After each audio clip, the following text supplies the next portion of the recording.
Chapter 321. Senior Brother Su, the dead are already dead. The living are more important.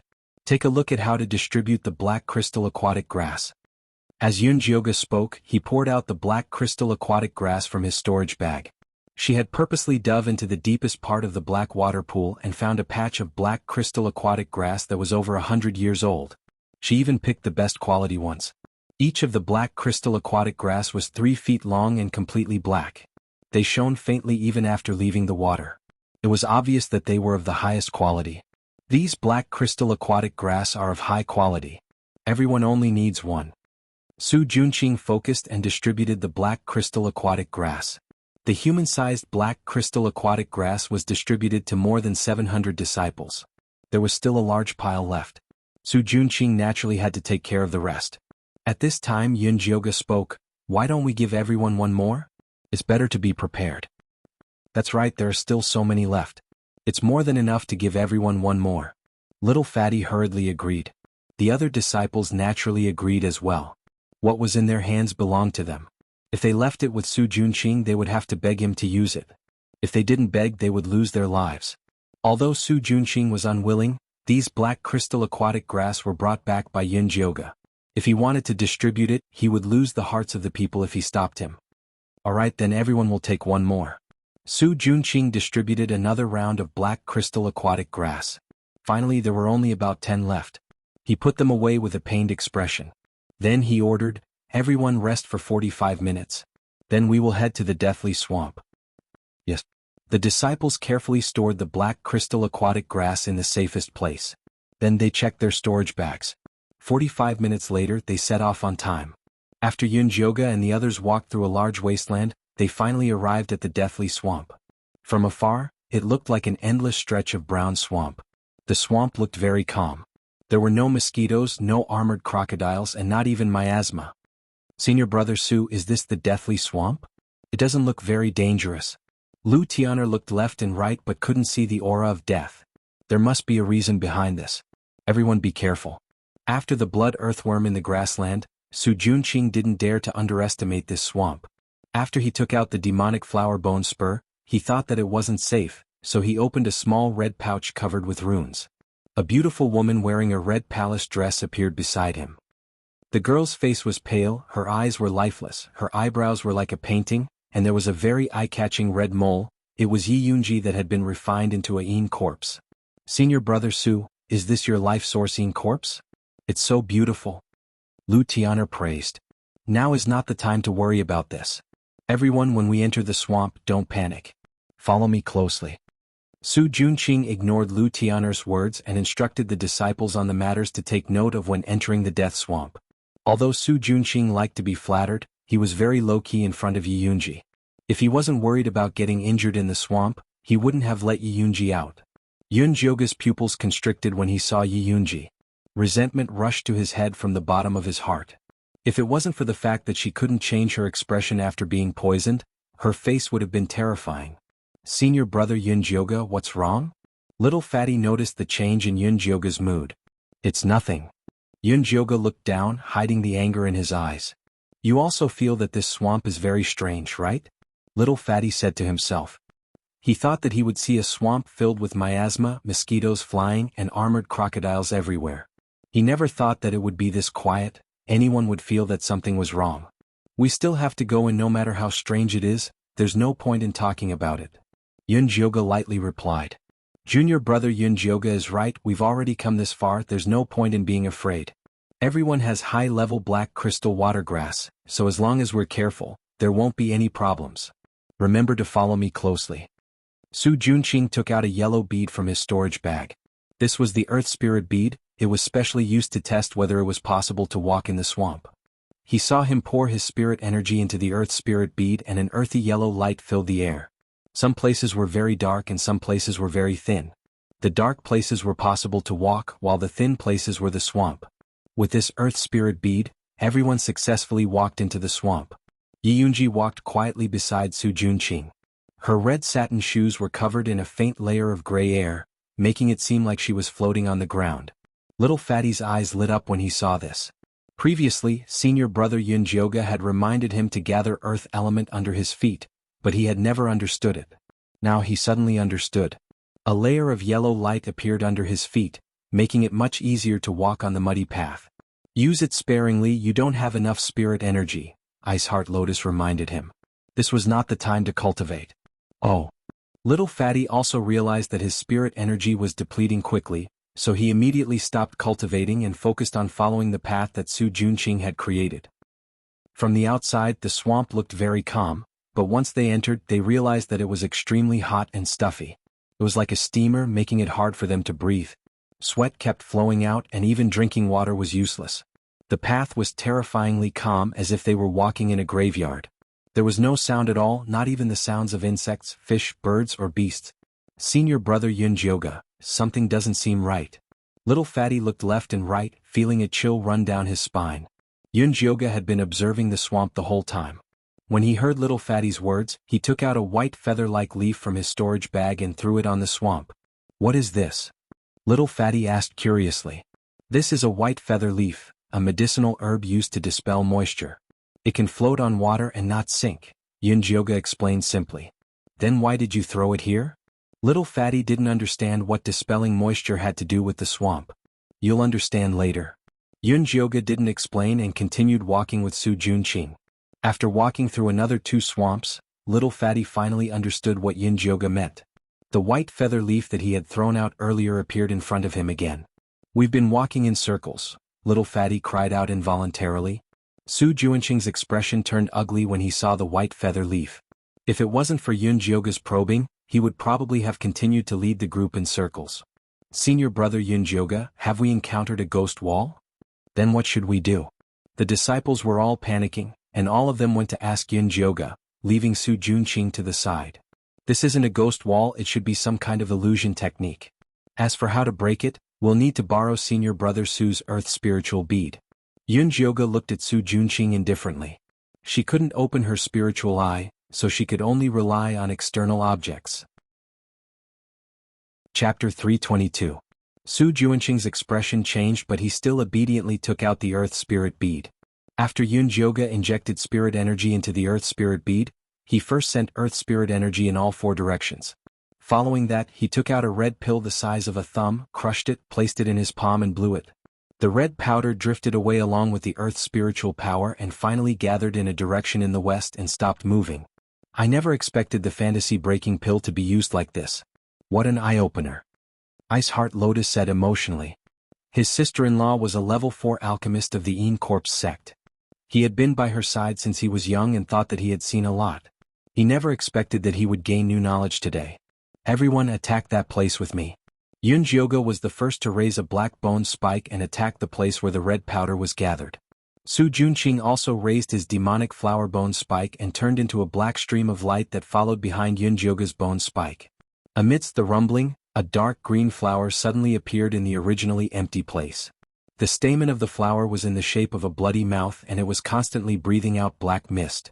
Su Junqing pinched his fingers and the 3 black flowers on the demonic flower bone spike flew out and tore the strange green flower into pieces.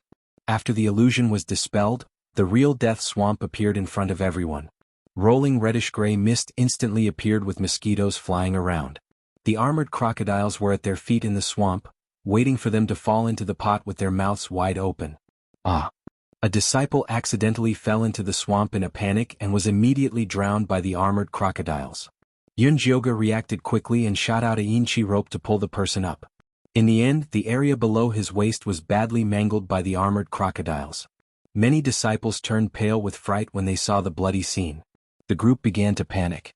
"Everyone has the black crystal water grass on you. These armored crocodiles will not approach you. Just hold your ground." Su Junqing tried to calm the disciples, but no one cared about him. "Form groups of 10 and look out for each other. Pay attention to where you step. If you can't cross it, use the frigid frost-een energy palm to seal off the path. We've already made it through the grasslands, so this little swamp is nothing." Yunjioga concentrated his energy into his dantian and his clear voice entered everyone's ears. "Don't be afraid. Senior Yunjio will definitely lead us through this." Little Fatty and Ice Heart Lotus comforted. The disciples immediately quieted down. Only then did they realize that the black crystal water grass on them was emitting a black mist with a fishy smell. Not only did it isolate the red miasma, but it also prevented the mosquitoes from approaching. The armored crocodile also seemed to be quite afraid of the black mist.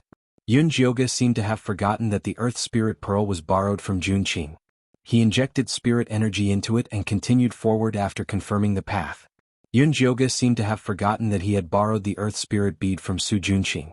He inserted his spiritual power into it, and after confirming the route, he continued moving forward. Ice Heart Lotus and Little Fatty guarded her vigilantly, intentionally or unintentionally cutting Su Junqing apart. Su Junqing's face darkened, but she didn't mention anything about taking it back. Now that the disciples generally believed in her, it was useless to take it back. Yunjioga led the way while Ice Heart Lotus used her Frost Bone Spike to create an ice path. The disciples behind him used their Frostine energy palms to slowly advance on the ice path. Yunjioga led the way. Ice Lotus used Frost Bone Spikes to form an ice path. The disciples behind him used Frostine Palm and slowly advanced. Occasionally, disciples would be dragged into the water by the armored crocodiles. But overall it was rather smooth. Yunjioga saw that the yellow mist had condensed into a large patch in front of him. It was obvious that there was a piece of solid ground for him to rest on. Yunjioga saw the brown mist condense in front of them. It was obvious that there was a piece of land for them to rest on. The land was about an acre wide. The brown soil was very hard. It was isolated from the surrounding swamp. It must have been condensed by the disciples of the past. Junior Yunjio. Su Junqing was about to retrieve the Earth Spirit Pearl. Suddenly, screams and the sound of the armored crocodiles chewing on bones came from the east of the miasma. Not only that, but they were also shooting out bone spikes. The reddish-gray miasma stirred. It was obvious that an intense battle had taken place. The disciples of the other outer sect peaks have been attacked. Yunjioga looked in that direction. He had no idea which outer sect peak it was. Little Fatty's heart sank. He really wanted to say that they should avoid it. They had a competitive relationship with the other outer sect disciples. It was good enough that they didn't hit them when they were down. Saving them was impossible. Who's in front? At this moment, a sharp female voice came from the front. It was Bailan's voice. Senior Sister Bailan, how are you guys? Su Junqing was delighted. Help had finally come. We've encountered a group of armored crocodiles. Junior Brother Su, hurry and bring people to help us. Bailan's voice was anxious. It looked like she couldn't hold on much longer. Junior Yunjio, why don't you come with me to save them? Su Junqing said. The disciples here need me more. Yunjioga rejected decisively. Previously, she gave Su Junqing face because she didn't want him to have an excuse. Now that the disciples were on her side, there was no need to put on an act. Su Junqing's face turned cold. He didn't continue persuading her. He only looked at the remaining Qi disciple level 5 disciples and the Lu sisters. Which one of you will come with me? The disciples all lowered their heads and pretended to be tired. The Lu sisters said pitifully, Senior brother, the two of us can't even protect ourselves. How can we save people? Good. You're all good. Su Junqing nodded viciously and turned to leave.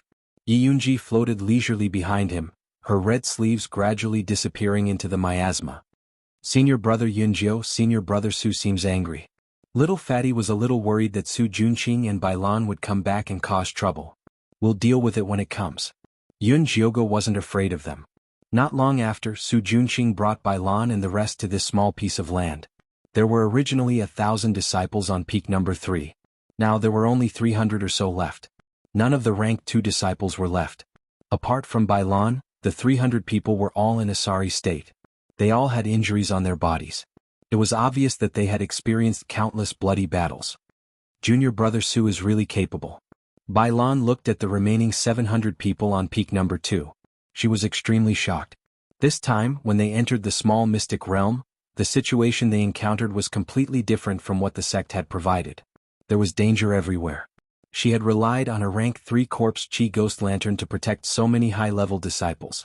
She had thought that her losses on peak number 3 were already considered low. She didn't expect Su Junqing to have even fewer. But the strange thing was that quite a few of Broom Chen's high-level disciples had died, but 2/3 of the rank 2 disciples had survived. It seemed like there was something fishy going on. Chapter 323. Senior sister, you must be joking. I don't have that ability. It's all thanks to junior brother Yunjio. If he hadn't brought back a batch of high-grade black crystal aquatic grass from the black pool, we probably wouldn't have crossed the swamp so easily, Su Junqing said with a faint smile. High-grade black crystal aquatic grass? Bai Lan's eyes immediately lit up. They had previously gone to search for black crystal aquatic grass, but unfortunately they had only brought back ordinary ones. As a result, they had lost dozens of people the moment they entered the swamp. If they had high-grade black crystal aquatic grass to protect themselves, they would be able to survive. That's right. Each disciple gets 2. I still have 10 left. Senior Sister Bai Lan, take them if you want to use them. Su Junqing readily took out the black crystal aquatic grass. 10 was obviously not enough. Bai Lan immediately cast her gaze on the low-grade disciples and ordered, take out the aquatic grass. The low-grade disciples on peak number 2 had a change in expression. They looked at Su Junqing only to see him smiling mockingly. He had no intention of standing up for them. Clearly he was still holding a grudge against them for not giving him face. Do you want the grass or your life? Choose. Bai Lan raised her bone spear and aimed it at the low-grade disciples. The 300 or so high-grade disciples behind her also revealed ferocious expressions. They looked like they would snatch the grass at any moment of disagreement. Senior Sister Bai Lan, let's talk this out. There's no need to resort to violence. Yun Jioge raised his black bone spear and stood in front of Bai Lan. Junior brother Yun Jiao is going against us. Bai Lan narrowed her eyes, overflowing with killing intent. The black crystal aquatic grass was related to their lives. Even if they had to kill someone, they had to snatch it back. Senior Sister Bai Lan, you misunderstand. We are all from the same sect, so we naturally have to help each other. Yun Jioge knew that falling out with Bai Lan would only result in both sides suffering. When that happened, the low-grade disciples would be the ones to suffer. He turned to the low-grade disciples and said, everyone hand over the extra black crystal aquatic grass to me. This meant that he wanted to stand up for them. Here. Little Fatty and Ice Heart Lotus were the first to hand over their extra black crystal aquatic grass. The other disciples also handed in their weapons. They purposely kept the good ones and handed in the damaged ones. After Yun Jioge collected the black crystal aquatic grass, he counted the number of people on Bai Lan's side, and then took out the worst 350, handing it to Bai Lan. This is a token of our Mountain Number 2's disciples' appreciation. Please accept it, Senior Sister. Yun Jioge emphasized the words all the disciples. Fatty, Ice Heart Lotus, and the rest stood behind her with wary expressions. The rank 2 disciples gripped the bone spears in their hands, looking like they were ready to fight to the death. Bai Lan narrowed her slender eyes and stared at Yun Jioge. The expression on Yun Jioge's devilish face was normal, and he was not at a disadvantage when confronting Bai Lan. Senior Sister Bai, if you have something to use, then use it. Let's all take a step back. That way it'll be easier for us to meet in the future. Yun Jioge said coldly. Evil disciples also had to pay attention to morality. The other party had already offered their benefits, but you still wanted to dig up the other party's secrets. Don't blame the other party for risking their lives. Fine, you win. Bai Lan evaluated the strength of the two sides and found that she did not have the advantage. She could only fiercely take out the black crystal aquatic grass. Senior Sister Bai is too polite. Yun Jioge did not care about Bai Lan's anger at all. Bai Lan distributed the black crystal aquatic grass. The disciples with high cultivation bases took the best and the disciples with low cultivation bases took the worst.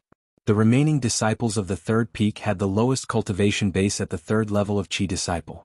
There were a few of them who secretly looked at the low-level disciples of the second peak, clearly not having good intentions.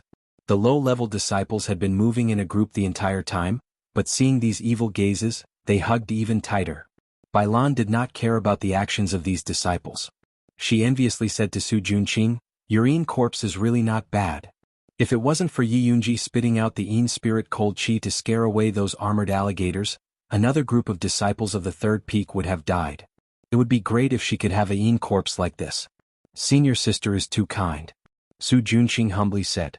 "I heard that she has a little brother called Yiyu?" Bai Lan lowered her voice. This news was not a secret in the Yin Corpse sect. Many people had secretly gone to the Thunder Country to find Yiyu. It was a pity that none of them succeeded. It was said that he went with Yun Jioge to the 10,000 mountains to find an opportunity. That's right. Su Junqing nodded. I heard that blood-related people have the easiest physique.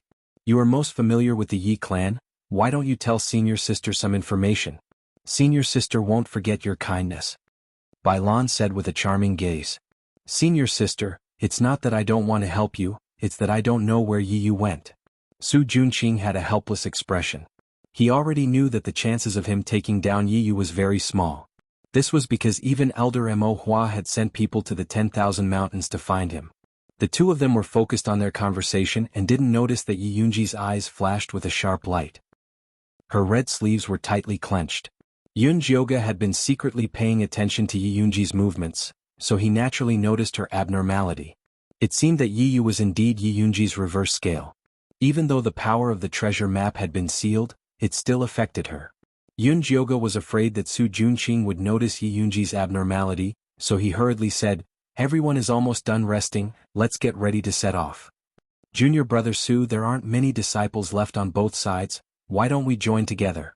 Bai Lan took the initiative to suggest to Su Junqing. The remaining disciples on peak number 3 were all high-level disciples.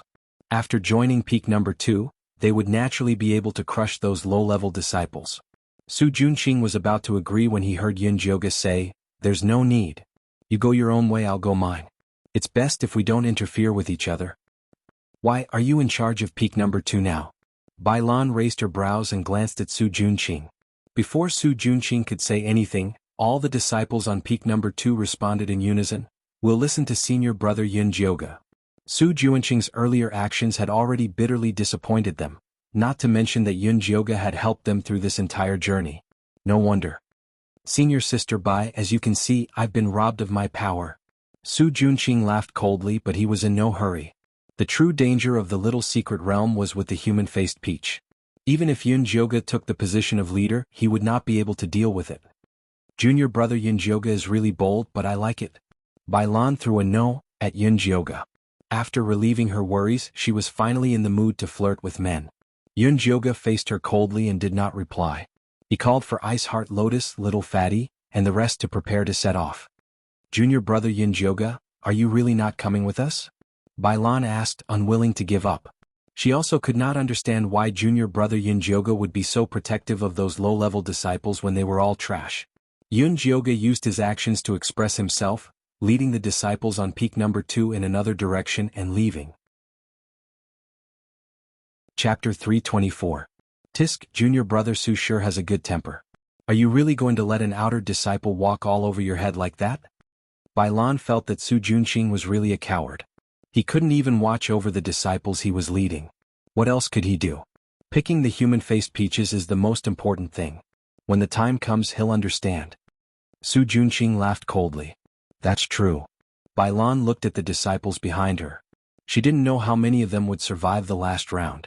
After Yun Jioga and the rest left Su Junqing and Bai Lan, they successfully left the Death Swamp and arrived at the human-faced mountain. The human-faced mountain was hundreds of zhang tall. The mountain rocks were black with traces of blood. From afar, it looked like the face of a man in deep thought. It was a rather handsome man's face. The human-faced peach forest grew on the top of the man's face, which was the peak. Everyone be careful. Yun Jioga had thought that climbing the mountain would be another adventure. He didn't expect to reach the peak so smoothly. A cool breeze blew. At a glance, there was a lush peach forest. These peach trees weren't tall and their leaves weren't lush. However, they were quite good at fruit. Green peaches the size of a human head hung from the branches. They didn't seem to be fully ripe yet. When Yun Jioga and the rest entered the peach forest, the originally quiet peach trees seemed to be startled awake. Following that, the peaches all trembled slightly.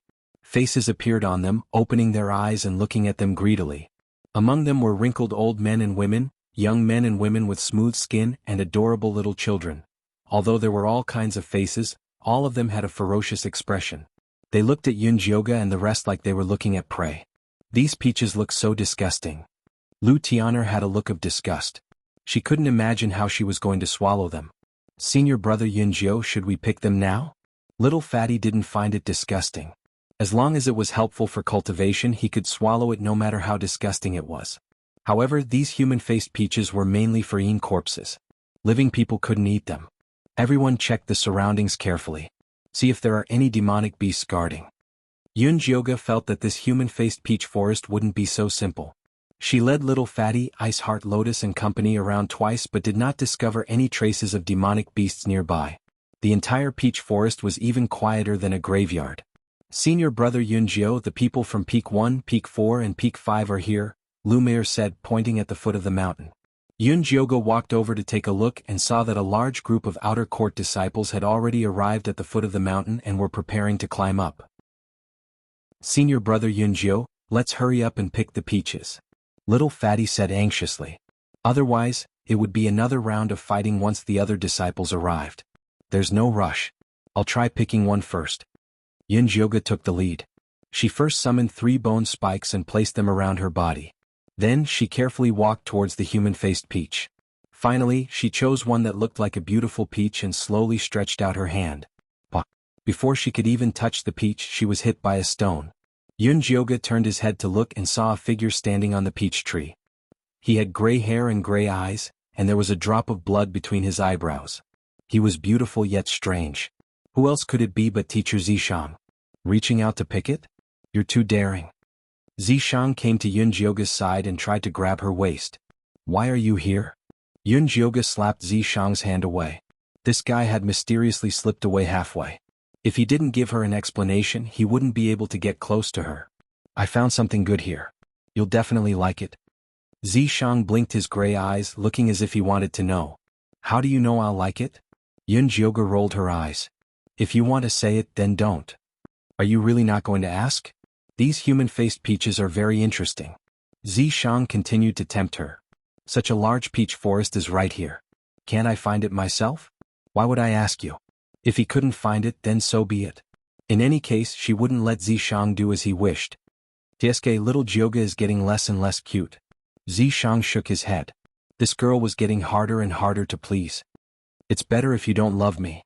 Yun Jioga was so focused on bickering with Zishang that she forgot that little Fatty and Ice Heart Lotus were bitterly waiting for her to pick the peaches. "Senior brother Yun Jio can't be possessed, right?" Ice Heart Lotus said worriedly.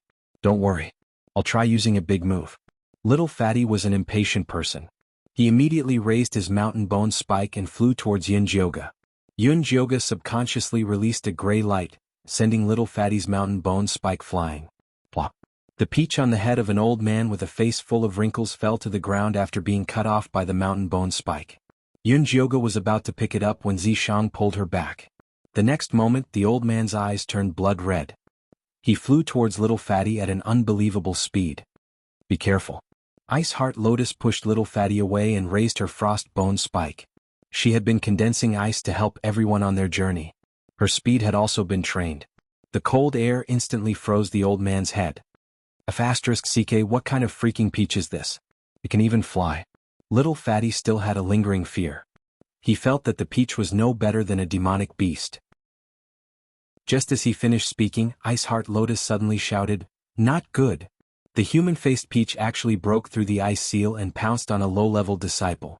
It opened its bloody mouth and bit down. That low-level disciple didn't even have time to scream before he was sucked dry and turned into a piece of human skin. After the old man's head sucked its fill of flesh and blood, it closed its eyes. Its expression became incomparably peaceful. The greenish-white skin turned bright red, and a ripe fragrance wafted out. "Is this why you didn't let me pick the peach?" Yun Jioga's expression was solemn. She didn't expect that the ripe human-faced peach would actually devour a person's flesh and blood. "That's right." Zishang nodded. "Senior brother Yunjio, this peach is too evil." The Lu sisters looked at the densely packed faces in the peach forest. They only felt their stomachs churning. It was incomparably disgusting. "Jean Lin, what's going on with me?" Yun Jioga looked at little Fatty. She didn't believe that little Fatty didn't know the truth behind the human-faced peach. "I really didn't know that this human-faced peach could actually eat people. My uncle only said that every year when the outer sect disciples enter the little secret realm, they have to pick 500 human-faced peaches. If they don't pick enough, they won't be able to open the little secret realm." Little Fatty was so scared that his round face turned pale. His uncle had only given him a stack of defensive talismans and told him to take it easy and just hang on until the end. My sister-in-law also said the same thing. Ice Heart Lotus also had quite a number of defensive talismans on her. Yun Jioga frowned. She finally understood why so many low-level disciples entered the little secret realm to pick human-faced peaches. They were using human lives to speed up the ripening of the peaches. The Yin Corpse sect was truly evil. They didn't care about human lives at all. Chapter 325. You weren't the one who let them in. Don't push the blame onto yourself. Zishang rubbed Yun Jioga's head. As long as this little head was fine, nothing else mattered to him. You're not a good person either. Yun Jioga glared at him. Of all the demons and ghosts, demons were indeed the worst. Just look at Zishang and you'll know. Zishang rubbed his nose and silently retreated to the side. A woman who liked to vent her anger on others was not to be trifled with. Wuwu's senior brother Yunjio, we don't want to die. Many of the rank 2 disciples began to cry. They had gone through so much to get here, but they had not expected that they would become nourishment for the human-faced peaches. This was too cruel. Don't worry, I won't feed you to the human-faced peaches. These low-level disciples were from the same sect as her. They had always been cultivating honestly and had never made any mistakes. They should not die here. That's not up to you to decide. A loud voice rang out from behind Yun Jioga. Yun Jioga turned around and saw that Wolf Fong and the Han brothers had brought the outer sect disciples over. Although the 3 of them had encountered danger after entering the pocket dimension, they had always been cautious. Thus their losses were not too great. Basically, each of them had left behind 500 disciples. Adding up to 1,500 people, they were able to completely crush Yun Jioga's group. What is the meaning of this, senior brother Han? Yun Jioga looked coldly at the incoming group. Where's senior brother Su? Han Xiaoxi did not answer the question. He looked left and right and did not see Su Juanqing's figure. Could it be that he had died? That was impossible. That brat had obtained many benefits from Elder Mo Hua and he also had the Yin corpses protecting him. Even if they all died he would not die. Senior brother Su and senior sister Bailan are behind. Yun Jioga replied lightly then asked, how does senior brother Han plan to pluck the human-faced peaches? She did not believe that the disciples behind the Han brothers would be willing to die. Hee. Han Xiaoxi glanced at Yun Jioga and the rest with a malicious look. Naturally, the weaklings will go first. What he meant was that he wanted to force Yun Jioga and the rest to go first so that they could sit back and reap the benefits. Dream on. Ice Heart Lotus was enraged. Frost Bone Spikes burst out with Yin Chi. Little Fatty and the Lu sisters also took out their bone spears. Junior apprentice brother Bing, junior apprentice brother Jin Lin, junior apprentice brother Yun Jio, and junior apprentice sister Lu, there's no need to be so angry. The weaklings I'm talking about aren't you guys. Why don't you all come over to our side? When the time comes, everyone will hand over the human-faced peaches together and the sect will split the rewards together. Han Xiaoxi chuckled, planning to split Bing Xinlian and the others up. The disciples of peak number 2 became nervous. They were afraid that Ice Lotus and senior brother Yunjio would really abandon them.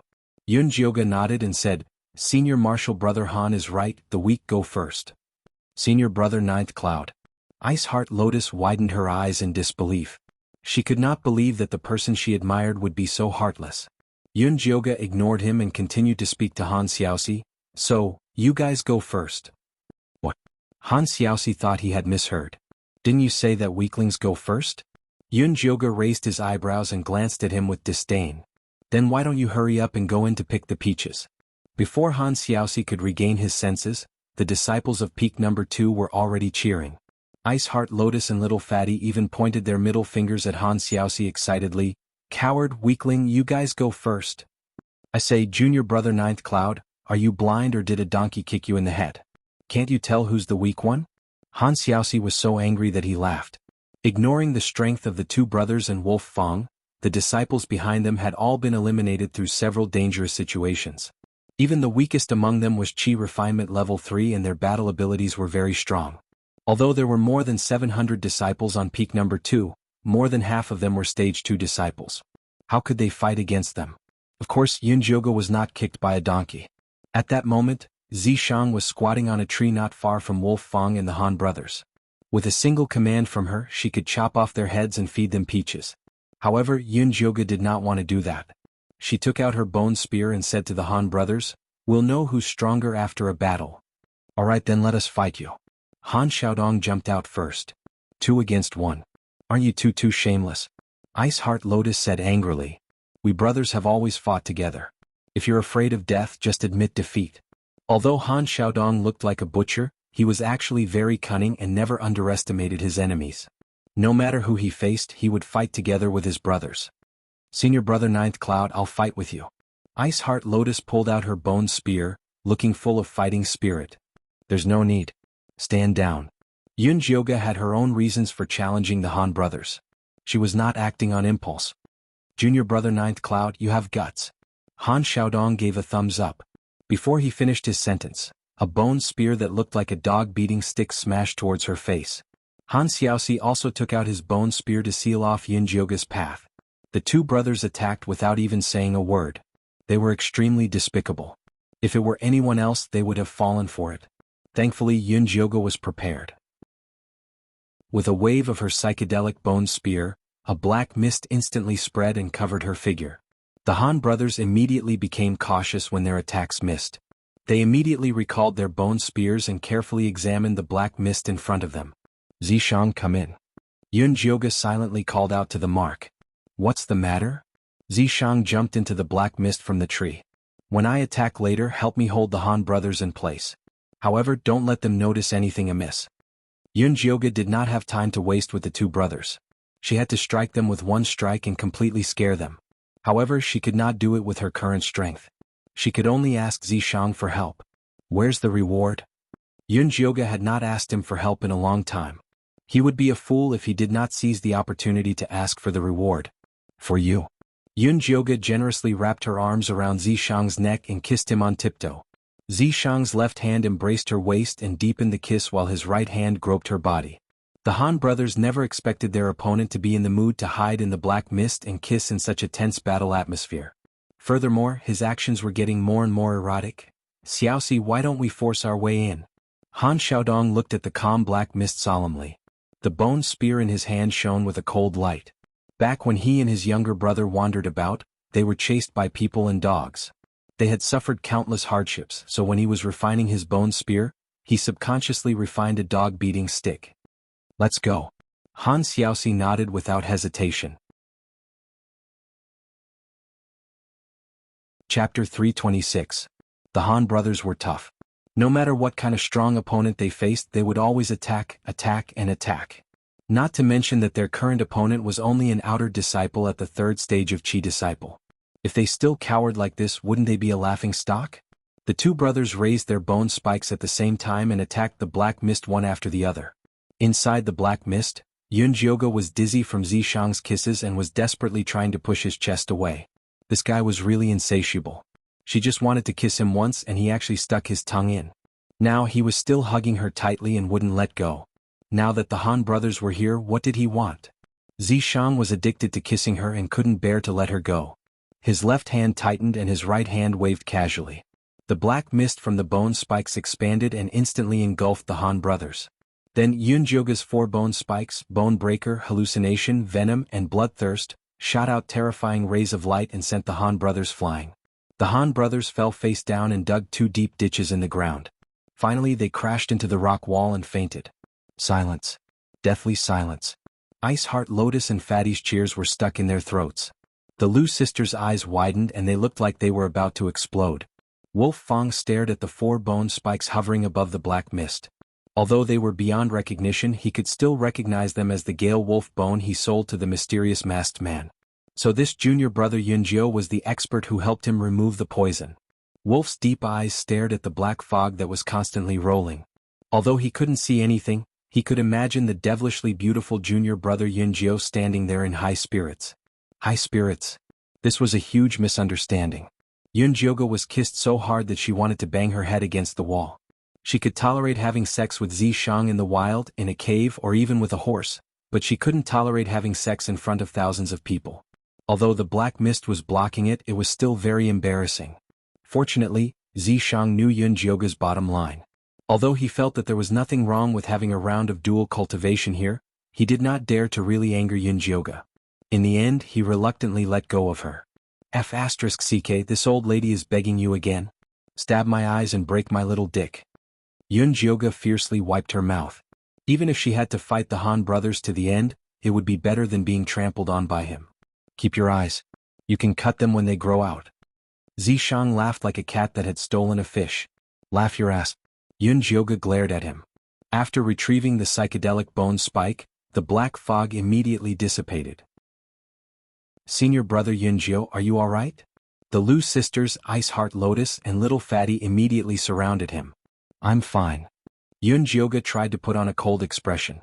Fortunately, her face was bewitching enough. After kissing for a long time, her light purple lips only turned dark purple. It was impossible to tell that she had been kissed forcefully. Did you see that? Our senior brother Yunjiao is not afraid of you. If you dare to call us weak, we'll beat you to death. Little Fatty shouted arrogantly. Junior brother Yunjiao, according to the sect's mission, we must pluck 2,500 human-faced peaches from all 5 peaks. Otherwise, the exit of the little secret realm will not open, and we will be trapped here until we die, Wolf Fang said calmly. If possible, he did not want to send his fellow disciples to their deaths. But the sect's orders could not be disobeyed. If they did, they would all die together. I didn't say that we won't pluck the human-faced peaches. Yunjiao just did not want to use the lives of his disciples. Then what do you mean? Wolf Fang could tell that this junior brother Yunjiao was not a foolish person. Could it be that he really had a good idea? These human-faced peaches need to be fed with flesh and blood to ripen. But it doesn't have to be our flesh and blood. If we can find other demonic beasts, we can do the same. This was Yunjiao's plan. There were many demonic beasts in the Death Swamp and Lizard Grassland. If they were used to feed them, they could similarly ripen the human-faced peaches. Catching demonic beasts would only result in more deaths than plucking the human-faced peaches. Wolf Fang felt that this idea was simply wishful thinking. At that time, if the disciples died and the demonic beasts could not be caught, that would be a double loss. As long as we can grasp the right method, there won't be too many casualties. I can guarantee that there will be fewer deaths than now. Yunjiao naturally dared to say such words because he was confident. What idea do you have? Zishang and Wolf Fang asked at the same time. I have a beast drawing pill here that can attract demonic beasts over. At that time we can set up a trap and capture them easily. Yunjiao felt that this was the best idea. Senior brother Yunjiao, this is a good idea. Right, I think so too. Catching demonic beasts is better than killing our fellow disciples. That's not true. No one wants to die. If you force me to pluck those disgusting peaches, I'll fight it out with you. Not only were the disciples of the second peak tempted, even the disciples behind Wolf Fang and the Han brothers were tempted. 2,500 human-faced peaches. Even if all the disciples of the second peak were sacrificed, that would only be 700 or so. The remaining 1,800 would still have to be filled with their lives. No one wanted to die. Fine, I agree. Wolf Fang nodded his head in agreement. He had already decided that Yunjiao was the expert who had saved him. He would take advantage of the opportunity to curry favor with him in the future. That's good. We'll go down and kill 2 demonic beasts later to see if we can hasten the ripening of the human-faced peaches. If these human-faced peaches only ate fresh corpses, that would be troublesome. There's no need for you to personally kill 2 demonic beasts. I can just send a few people down. When Wolf Fang made up his mind to curry favor with someone, he was truly meticulous in every aspect. Other than the Lizard Grassland and Death Swamp, which were more dangerous, the other places were still very safe. Killing 2 demonic beasts was not a difficult task. Wolf Fang sent 10 high-level disciples down to kill the demonic beasts and woke the Han brothers up. Kill? The moment Han Xiaodong regained consciousness, the bone spear in his hand shot out. Han Xiaoxi did the same. Even if the 2 brothers were to die, they would drag someone down with them. Wolf Fang nimbly dodged their attacks and sent a kick over. Wake up, everything's fine now. Everything's fine now? Han Xiaoxi opened his eyes and saw that Yunjiao was still standing not far away. He immediately jumped up in alarm. Junior apprentice brother Yunjiao has a beast drawing pill. He said that it would be more convenient to catch demonic beasts to feed the human-faced peaches. Wolf Fang briefly explained the situation. So that's how it is. What a great idea. Han Xiaoxi's expression immediately changed as he praised Yunjiao vigorously. After being sent flying by Yunjiao, they had already listed him as someone they could not afford to provoke. They immediately lowered their pride and tried to curry favor with him. Moreover, they also felt that this method was the best. This time, more than half of the disciples from the various peaks had died in the secret realm. It would not be easy to gather 2,500 human-faced peaches. After all, no one wanted to die. At that time, there would be a chaotic battle. If they could really use demonic beasts to feed the human-faced peaches, it would save them a lot of trouble. Just as everyone was talking, the disciples who had gone out to look for demonic beasts returned with 2 armored crocodiles. Bai Lan, Su Junqing and the rest also came with them. Chapter 327. Junior brother Yunjiao is truly capable to think of such a good idea. Bai Lan was beginning to admire this junior brother Yunjiao more and more. Not only was he extraordinarily handsome, he was also extraordinarily intelligent and had a high cultivation base. He was definitely the #1 choice for a Dao companion. Bai Lan, who had only ever played with Yun Jiao for one night, was actually tempted to become Dao companions with him. Su Junqing could vaguely sense Bai Lan's thoughts.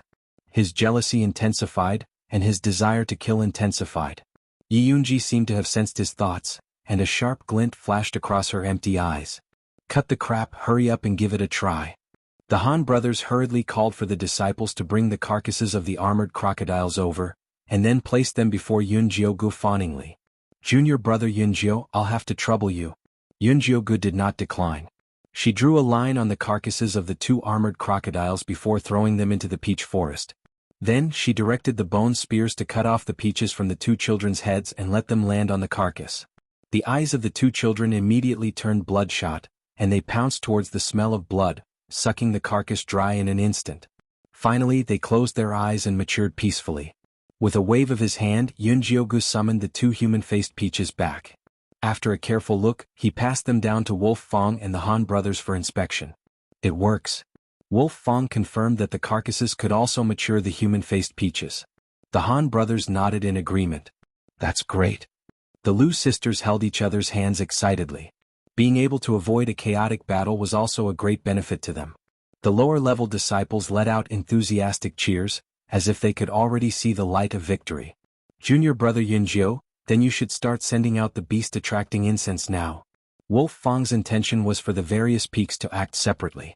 The sooner they plucked the human-faced peaches, the sooner they could leave this godforsaken place and report to the sect about the changes in the little secret realm. The Han brothers also expressed their agreement. There was no need for an alliance at this point, so it was best for them to go their separate ways. Junior brother Yun Jiu, the remaining disciples of each peak are different now. It's too unfair for each team to hand over 500 demonic beasts. Bai Lan had the fewest disciples left. She felt that it was not worth it to kill the same number of demonic beasts as the others. Junior brother Yun Jiu, these are all low-level disciples. Why don't you say it's fair?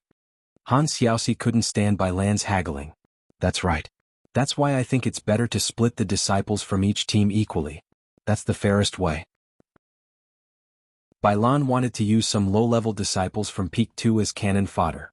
The disciples of Peak number 2 became nervous again. They were afraid that Yun Jiugu would agree.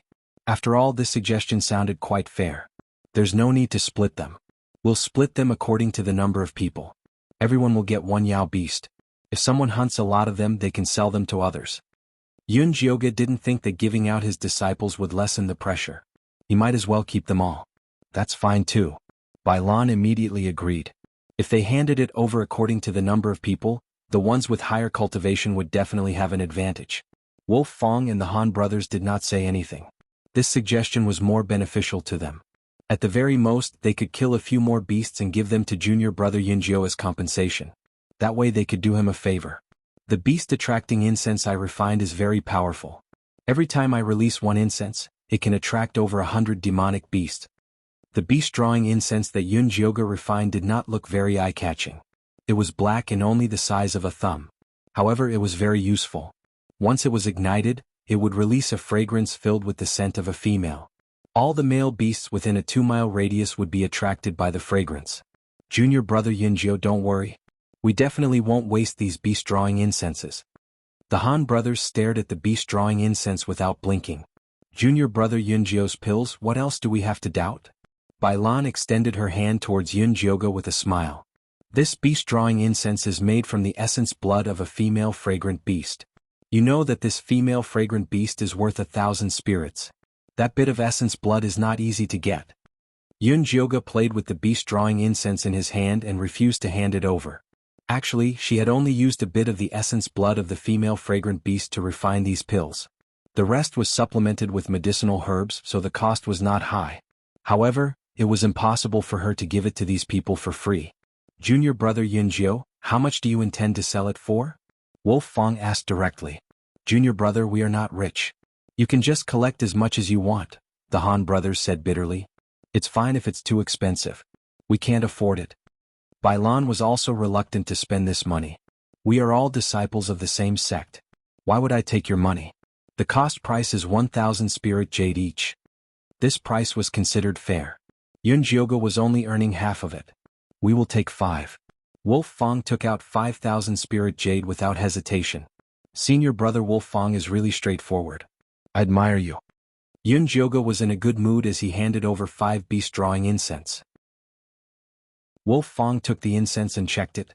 After confirming that there were no problems, he said to the disciples behind him, "Everyone split it equally. 100 spirit jade per person." At this moment, there were more than 500 disciples left on peak 1.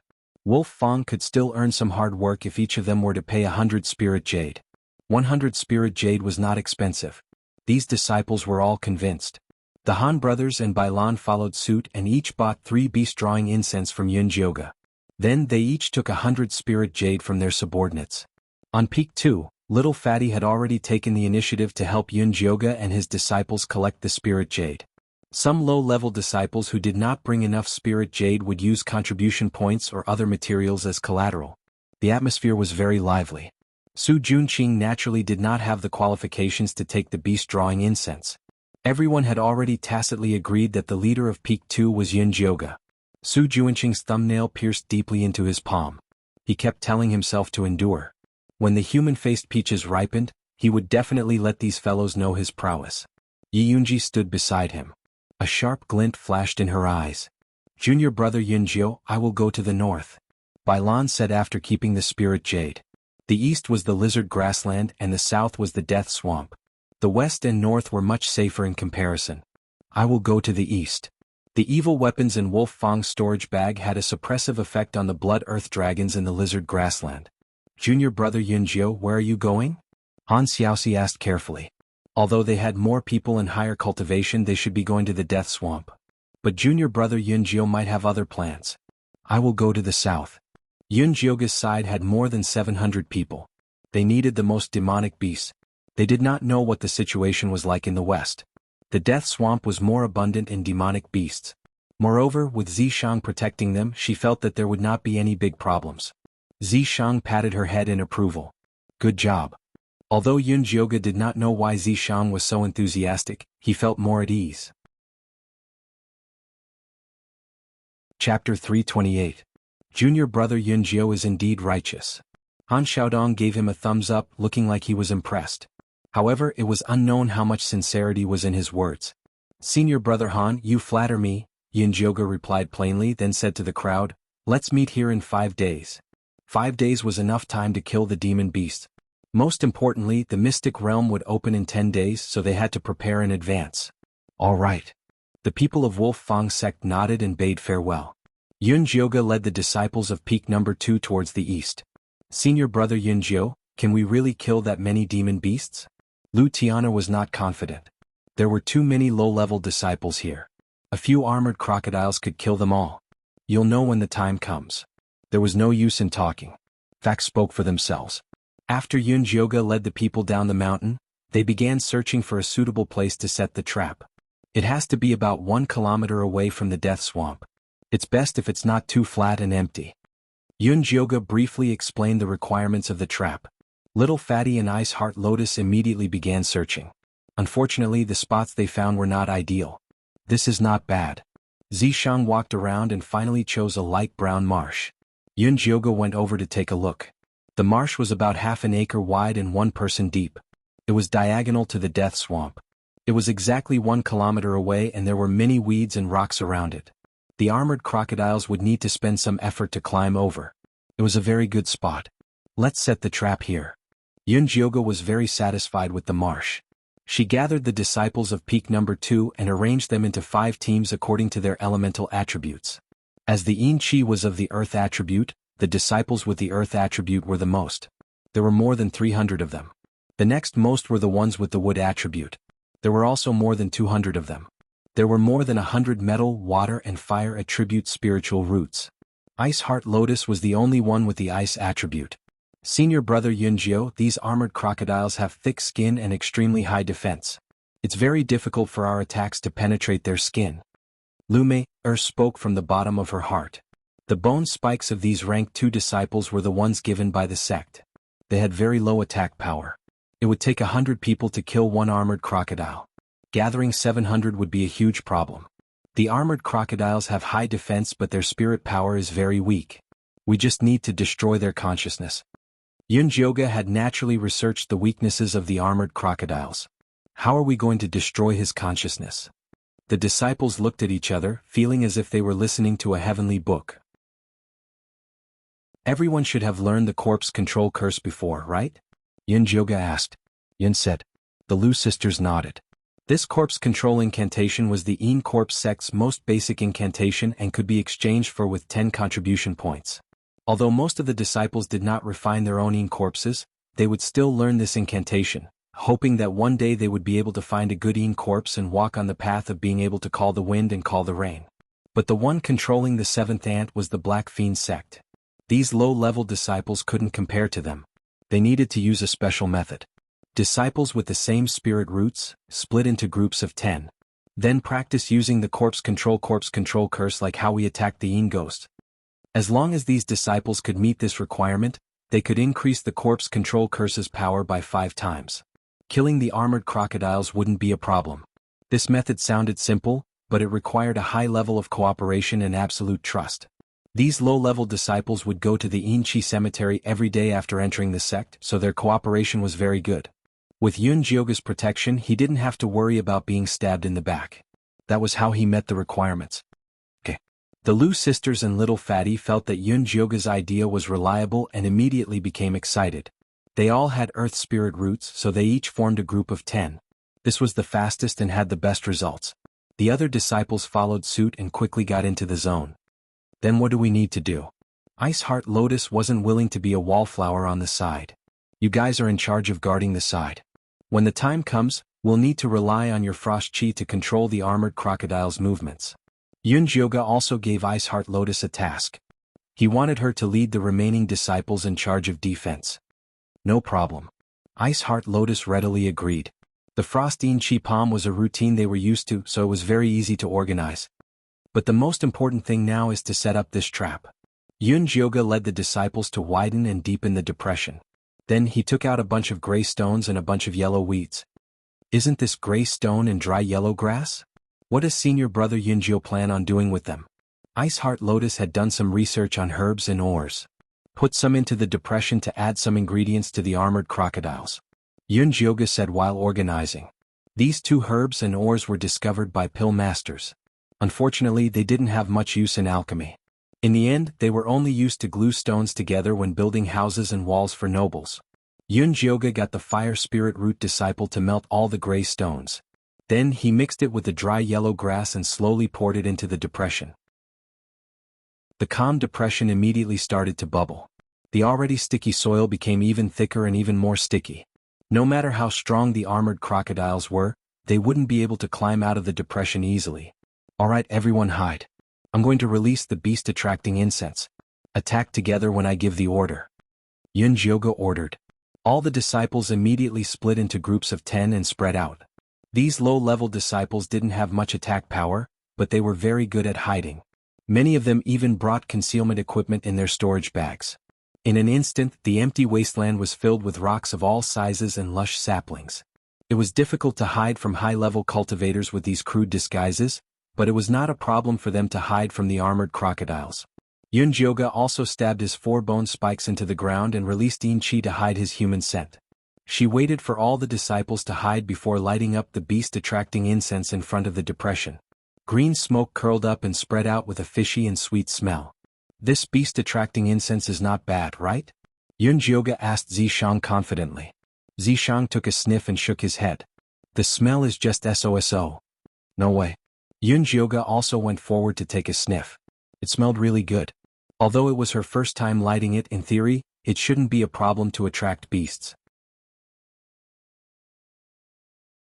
Chapter 329. I'm far inferior to you. When I smell your fragrance, let alone 2 miles, I'll even run 2,000 miles to come over. Zishang's eyes curved and his smile rippled. Damn, he was comparing her to a mother beast. If I can get you to scram 2,000 miles away, I'll be even happier. Yunjioga wished he could stuff the beast-attracting incense into Zishang's nostrils. Be serious. The armored crocodiles are coming. Zishang immediately changed the topic. A shadow appeared in the distance. Many armored crocodiles were ready to seek a mate. When they were close enough, Yun Jioga threw the beast attracting incense into the small depression. Those armored crocodiles that were faster than the others rushed into the small depression without any regard for their own safety. The muddy water at the front was relatively thin, but the deeper they went, the more solid it became. Soon the armored crocodiles could no longer swim. However, the armored crocodiles behind them continued to push forward, trampling the armored crocodiles in front of them. Seeing more and more armored crocodiles appear in the small depression, the Lu sisters, Little Fatty, and the others all became nervous. Much better. Why aren't you moving? Fatty lowered his voice and asked the Lu sisters. There were at least 80 armored crocodiles that had entered the marsh. Wait a little longer. Lu Tian'er stared at Yun Jioga's back. Yun Jioga waited until 100 armored crocodiles entered the small depression before giving the order to attack. The Lu sisters and Little Fatty immediately led the disciples and chanted the corpse-controlling incantation towards the small depression.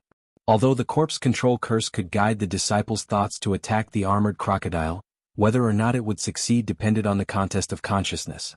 With the current cultivation of a low-level disciple, it was impossible for him to control an armored crocodile on his own. However, they were in groups of 10, and they were fighting the armored crocodiles one after another, and the results were gradually showing. After being attacked by the corpse control curse, the armored crocodiles had a splitting headache.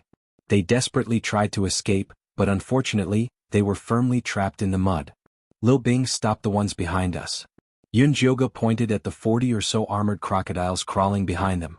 The depression in front had already been filled up by the armored crocodiles, so the armored crocodiles that came later could directly climb over the small depression. Ice Heart Lotus controlled the frost bone spikes to seal off the path of the armored crocodiles. The other disciples also hurriedly used their Frost-Een energy palms to assist. The movement of the 40 armored crocodiles immediately slowed down.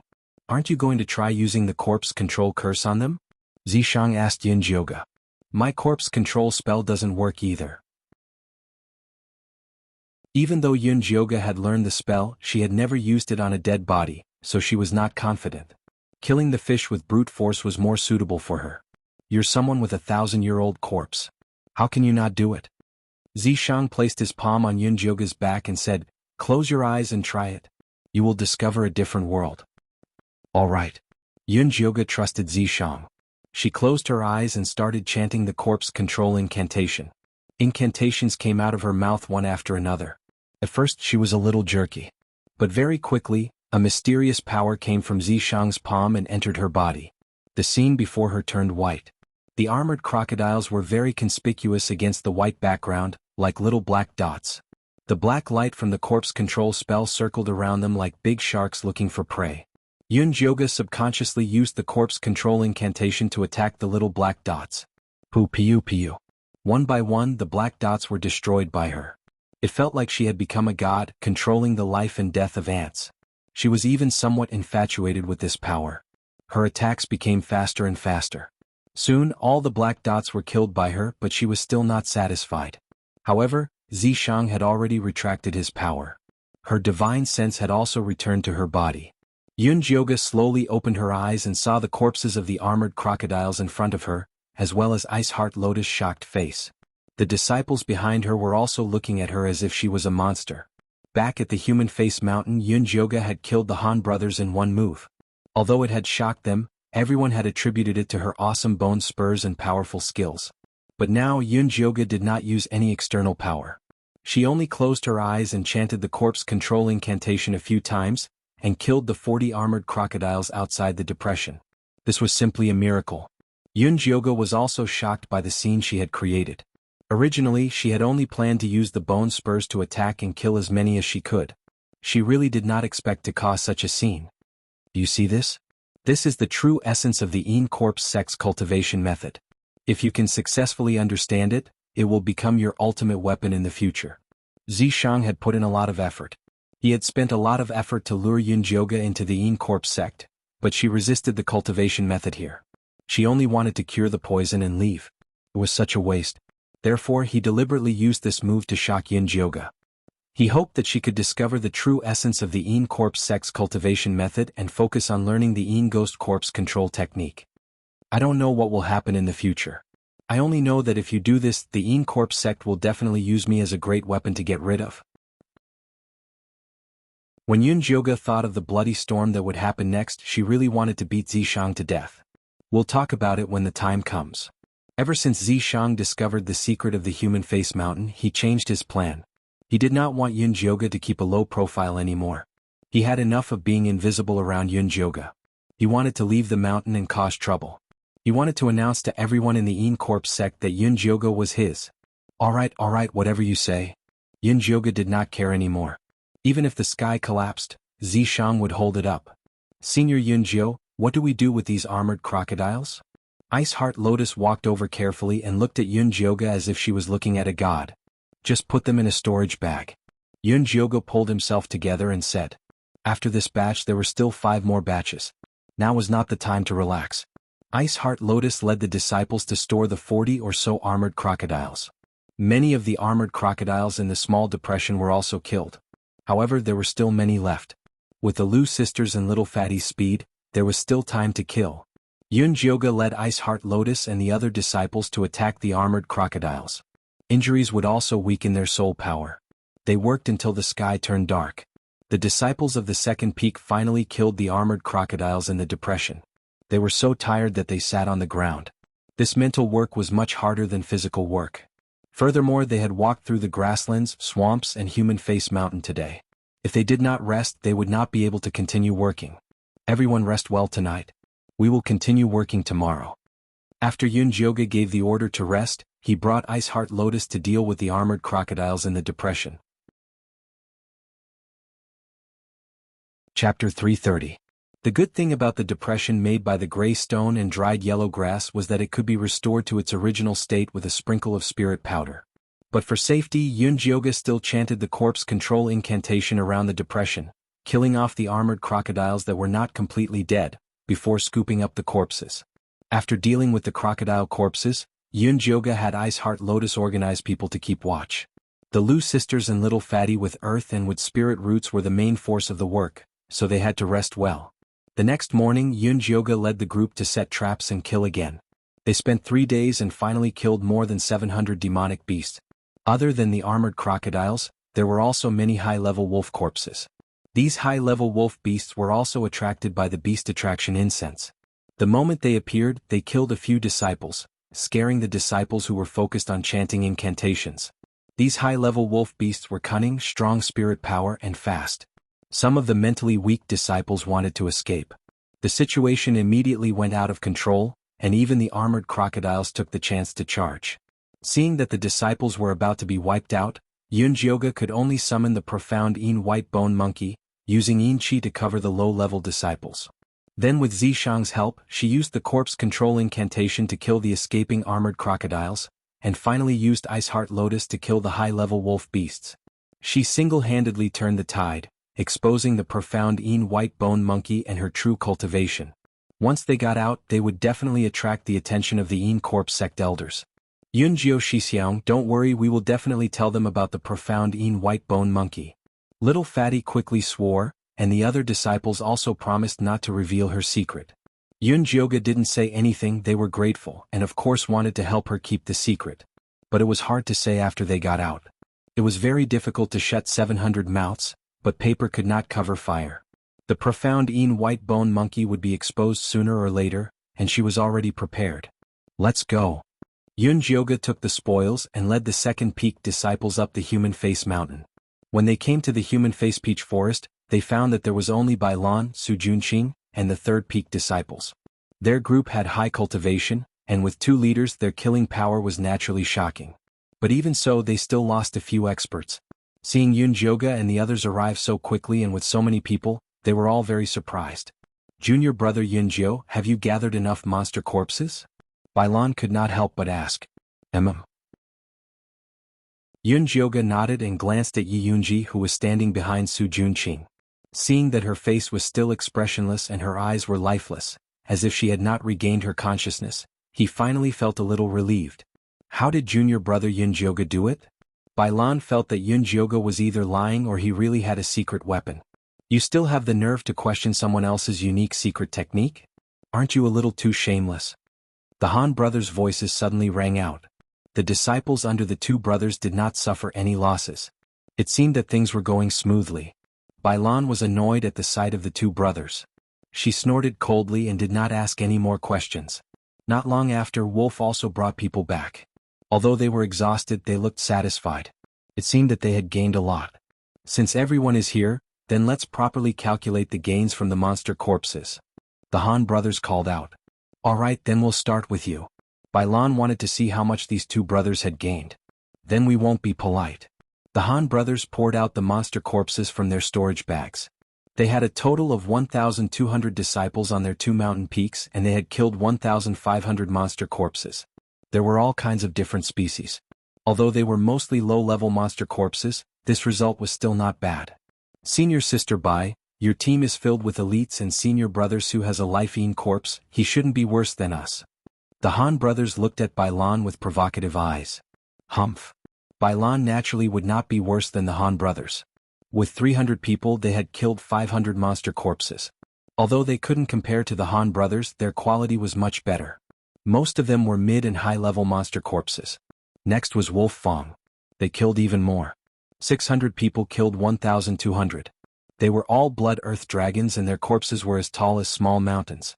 Like this, even if junior brother Yunjiao is a bit lacking, it doesn't matter. Bailan said with a smile.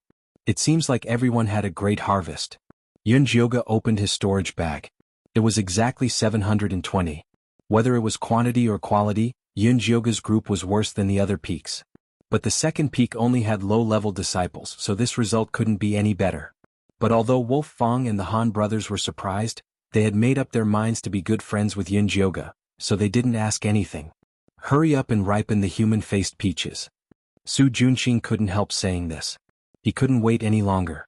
Alright, then let's hurry up and finish this matter. The Han brothers were also in a hurry to leave this damn place.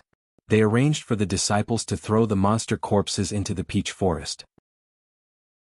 They bumped into many human-faced peaches along the way, but they all fell to the ground and ripened after swallowing the monster corpses. The Han brothers and Bailan's eyes were filled with envy. They had thought that they wouldn't be able to complete the sect's mission, but they never thought that there would be this many. If they brought these human-faced peaches back, they would definitely be rewarded by the sect. Yunjioga stood at the side, pretending to look at the peach forest, but she was actually sneaking glances at Su Junqing and Yi Yunji. She had originally planned to kill Su Junqing in the little dungeon, but Zishang had suddenly slipped away. She didn't dare to act rashly alone. Now that Zishang had finally returned, he was busy collecting the demonic beasts to ripen the human-faced peaches.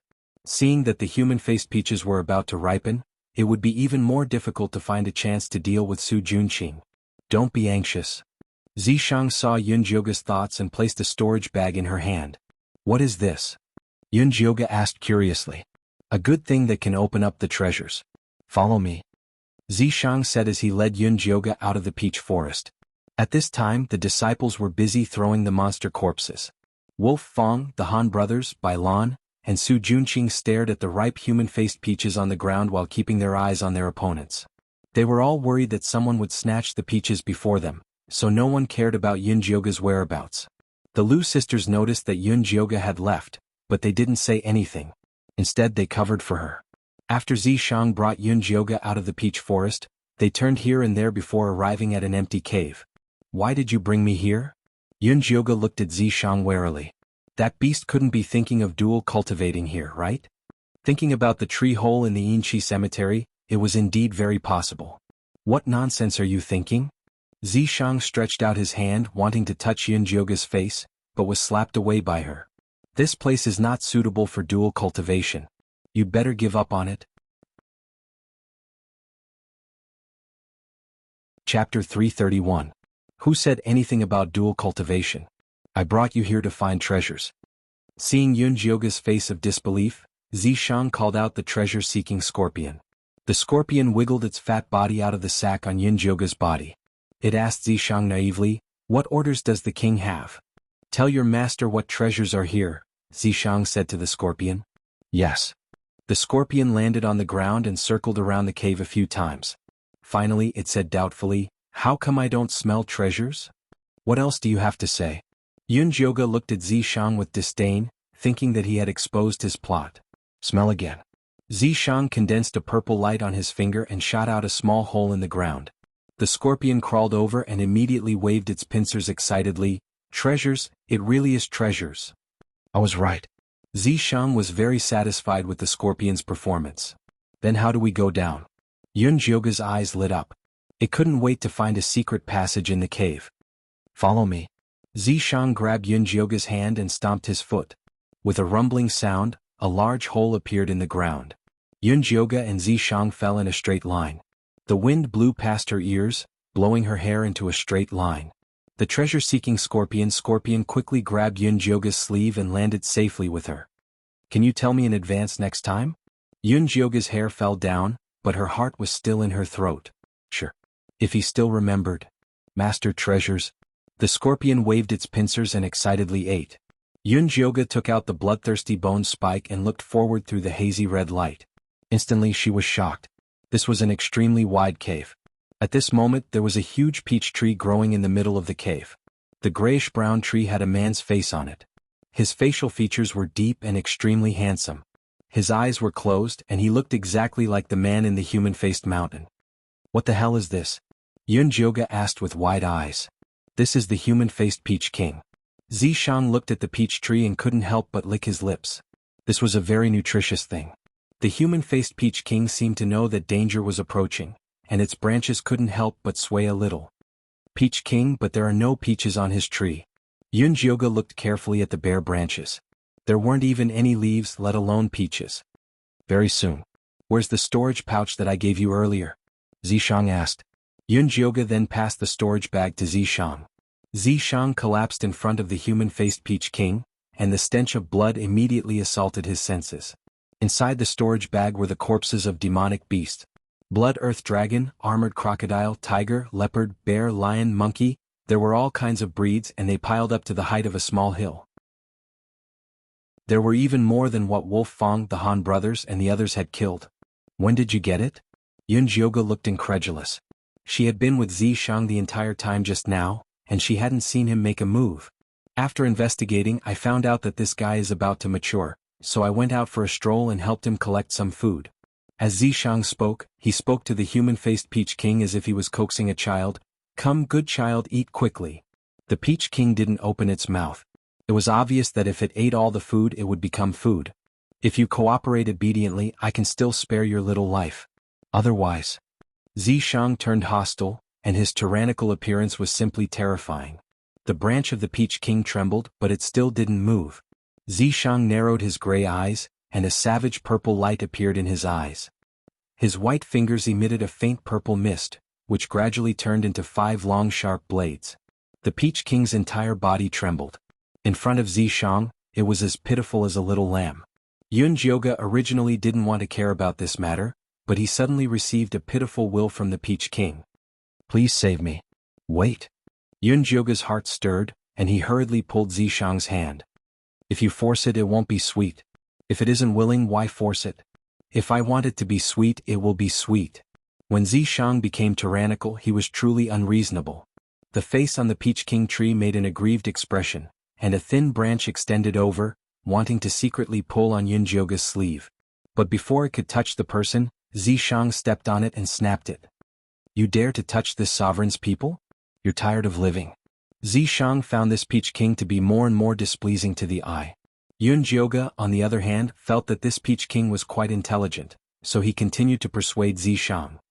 In this day and age, fair trade is very important. If you want it to bear fruits for you to eat, then give it something in exchange. Only by negotiating properly could they achieve a win-win situation. When the Peach King heard Yun Jioga's words, it raised one of its branches and nodded repeatedly. Fine, this sovereign will listen to your conditions. Zishang had been tyrannical for so many years, but this was the first time he saw a food that dared to bargain with him. He also wanted to see what benefits this damn peach had. Save me. The Peach King immediately transmitted a powerful will to Yun Jioga. Yun Jioga's mind buzzed and the scene before his eyes changed. It was still a dark, wide cave, but the human-faced Peach King in front of him was a short tree. On it was the face of a young and adorable boy. It was the spiritual energy source of this small secret realm, and it had spent countless lonely years in this cave. One day it tried to stretch out its branches and grow upwards, then spread its branches and leaves all over the barren mountain peak. The branches and leaves slowly grew, turning into a lush peach garden. The human-faced peaches there all had the faces of beautiful boys, and they looked at the strange yet beautiful world in front of them with large, confused eyes. Until one day this small secret realm was discovered by a group of humans. They were greedy and vicious. They attacked its branches and even wanted to find its source and take it away. In a fit of rage it attacked them, killing many of them. Because it had used up a lot of spiritual energy, it subconsciously absorbed the corpses as nutrients. Very soon, some of the peaches fell to the ground after absorbing too much nutrients, and were taken away by the humans. From then on, a nightmare descended. Every year, thousands of humans would come to attack it. After it retaliated, it absorbed the corpses to increase its nutrients, and then the ripe peaches were taken away. Just like that, the humans used it as a flesh and blood medium, feeding it with human lives and then taking away its fruits. Day, after its branches absorbed large amounts of blood chi, it also became greedy and vicious, affecting its source. It was forced to grow quickly, and the day it matured would be the day it and this small secret realm would be destroyed. It wanted to escape this tragic fate, and continue to protect this small secret realm as it grew. Yun Jioga could feel the pain of the human-faced Peach King, and she couldn't help but shed tears for it. At this time she faintly heard Zishang's call, and she slowly opened her eyes. Chapter 332. Jioga, are you alright? Zishang looked at Yun Jioga nervously. Not far away, the pitiful human-faced Peach King had already had all its branches chopped off by the enraged Zishang. All that was left was a bare trunk. The handsome man's face was scrunched up, looking incomparably miserable. That despicable Peach King dared to plot against you. Just wait for me to kill him for you. Ever since Yun Jioga had almost lost her life because of Si Yue, Zishang had become extremely sensitive to such things. He would not let go of anything that could harm Yun Jioga. Don't, it's actually very pitiful. Yun Jioga hurriedly pulled Zishang's hand. The pitiful Peach King was originally innocent and naive. As long as it continued to grow in this small secret realm, it would transform into a human form and obtain great abilities. Later it was fed into a bloody peach by the Yin Corpse sect. When it matured, it would become the king of slaughter and destroy the entire small secret realm. I don't care if it dies. Even if this small secret realm was destroyed, he could still bring Yun Jioga away. There are so many Yin Corpse sect disciples up there. If they all die and only I survive, how can I stay in the Yin Corpse sect? Yun Jioga knew that Zishang really wanted her to learn the Yin Corpse bone controlling technique. He would not want her to give up halfway. As expected, Zishang hesitated, then reluctantly said, "Fine, tell him that as long as he gives the Jasper Spirit Peach to me, I can help him separate the bloody evil energy." "What method do you have?" Yun Jioga asked. "It won't be dangerous, right? You don't have to worry about that." This was a long story and Zishang was too lazy to explain it. "Fine." Yun Jioga gave up and turned to the human-faced Peach King. "Peach King, you heard it too. He is willing to help you separate the bloody evil energy in exchange for your peaches." Why did it sound a little strange to say such words to a handsome man's face? The human-faced Peach King twisted its brown vine and transmitted a clear consciousness. "I don't trust him, I trust you. I can't help you separate the bloody evil energy." Yun Jioga knew that the human-faced Peach King wanted her to be his guarantor, but she did not want to do such a troublesome thing with no benefits. "This is for you." The human-faced Peach King's brown vine retracted back into the tree trunk and dug around. Finally, it pulled out a green crystal and handed it to Yun Jioga. That crystal was only the size of a thumb. It was sparkling and translucent. Damn it, anyone who was shone upon by its light would feel comfortable. Yun Jioga instinctively felt that eating this crystal would be beneficial to her, so she couldn't help but look at Zishang. "This is a wood spirit. After eating it, you'll be able to communicate with all the plants in the world." Although Zishang was not happy with the human-faced Peach King's actions of currying favor with Yun Jioga, he had to admit that this wood spirit was very beneficial to Yun Jioga. "I didn't do anything to deserve it." Yun Jioga was in a difficult position. Zishang was the one who did all the work, so she was too embarrassed to accept it. "All that matters is that I have contributed." Zishang took the wood spirit and stuffed it into Yun Jioga's mouth. Yun Jioga felt the wood spirit melt in her mouth and a powerful aura filled with vitality wrapped around her body. Then 2 small tender leaves that looked like bean sprouts appeared on her arm.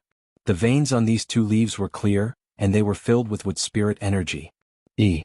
Yun-jyoga discovered that after these two tender leaves grew out, her lightning spirit root had gained a wood spirit root, becoming a wood lightning spirit root. The human-faced Peach King was very happy to see Yun-jyoga's leaves. Many brown branches grew out of the bare tree trunk and pierced through the demonic beast corpses on the ground. The mountainous demonic beast corpses disappeared rapidly. The Peach King's grayish-brown skin was also gradually dyed with a layer of blood. Its handsome and perfect face became clearer and clearer, exuding a dense demonic aura. Yun-jyoga thought of those savage human-faced peaches in the peach forest and immediately retreated 2 steps in alarm. It won't go berserk and kill people, right? How can it be called the Peach King if it doesn't kill people? You'd better stay away from it. Zishang shielded Yun-jyoga behind him. Jyoga, even if I go berserk, I won't hurt you. A gentle male voice rang out in Yun-jyoga's mind. It was the human-faced Peach King's voice. Previously, it could only communicate with Yun-jyoga through its consciousness. But now it could speak directly through the wood spirit. Although Yun-jyoga believed that the human-faced Peach King wouldn't hurt her, her heart still trembled when she saw its terrifying appearance. There's still some time before it matures. Didn't you want to take care of Su Junqing? Let's go find him. Zishang grabbed Yun-jyoga's hand and brought her back to the ground in a flash. At this time the ground was already in chaos. The sinister-looking human-faced peaches suddenly landed on the ground and devoured the demonic beast corpses. Then they ran to attack the Yin Corpse sect disciples. Although Wolf Fang, Bailan, Su Junqing, the Han brothers, and the others tried their best to resist, there were still quite a few disciples who fell. On the other hand, the Lu sisters, Ice Heart Lotus and Little Fatty had been practicing their defense all this time. They huddled together and used their frigid Yin Chi palms to help Ice Heart Lotus condense an ice wall, barely blocking the human-faced Peach's frenzied attacks. Everyone come over here. Seeing this, Yun-jyoga immediately took out her 4 bone spikes. The bewildering mist bone spike spat out a cloud of black mist, but there were green lines flashing within.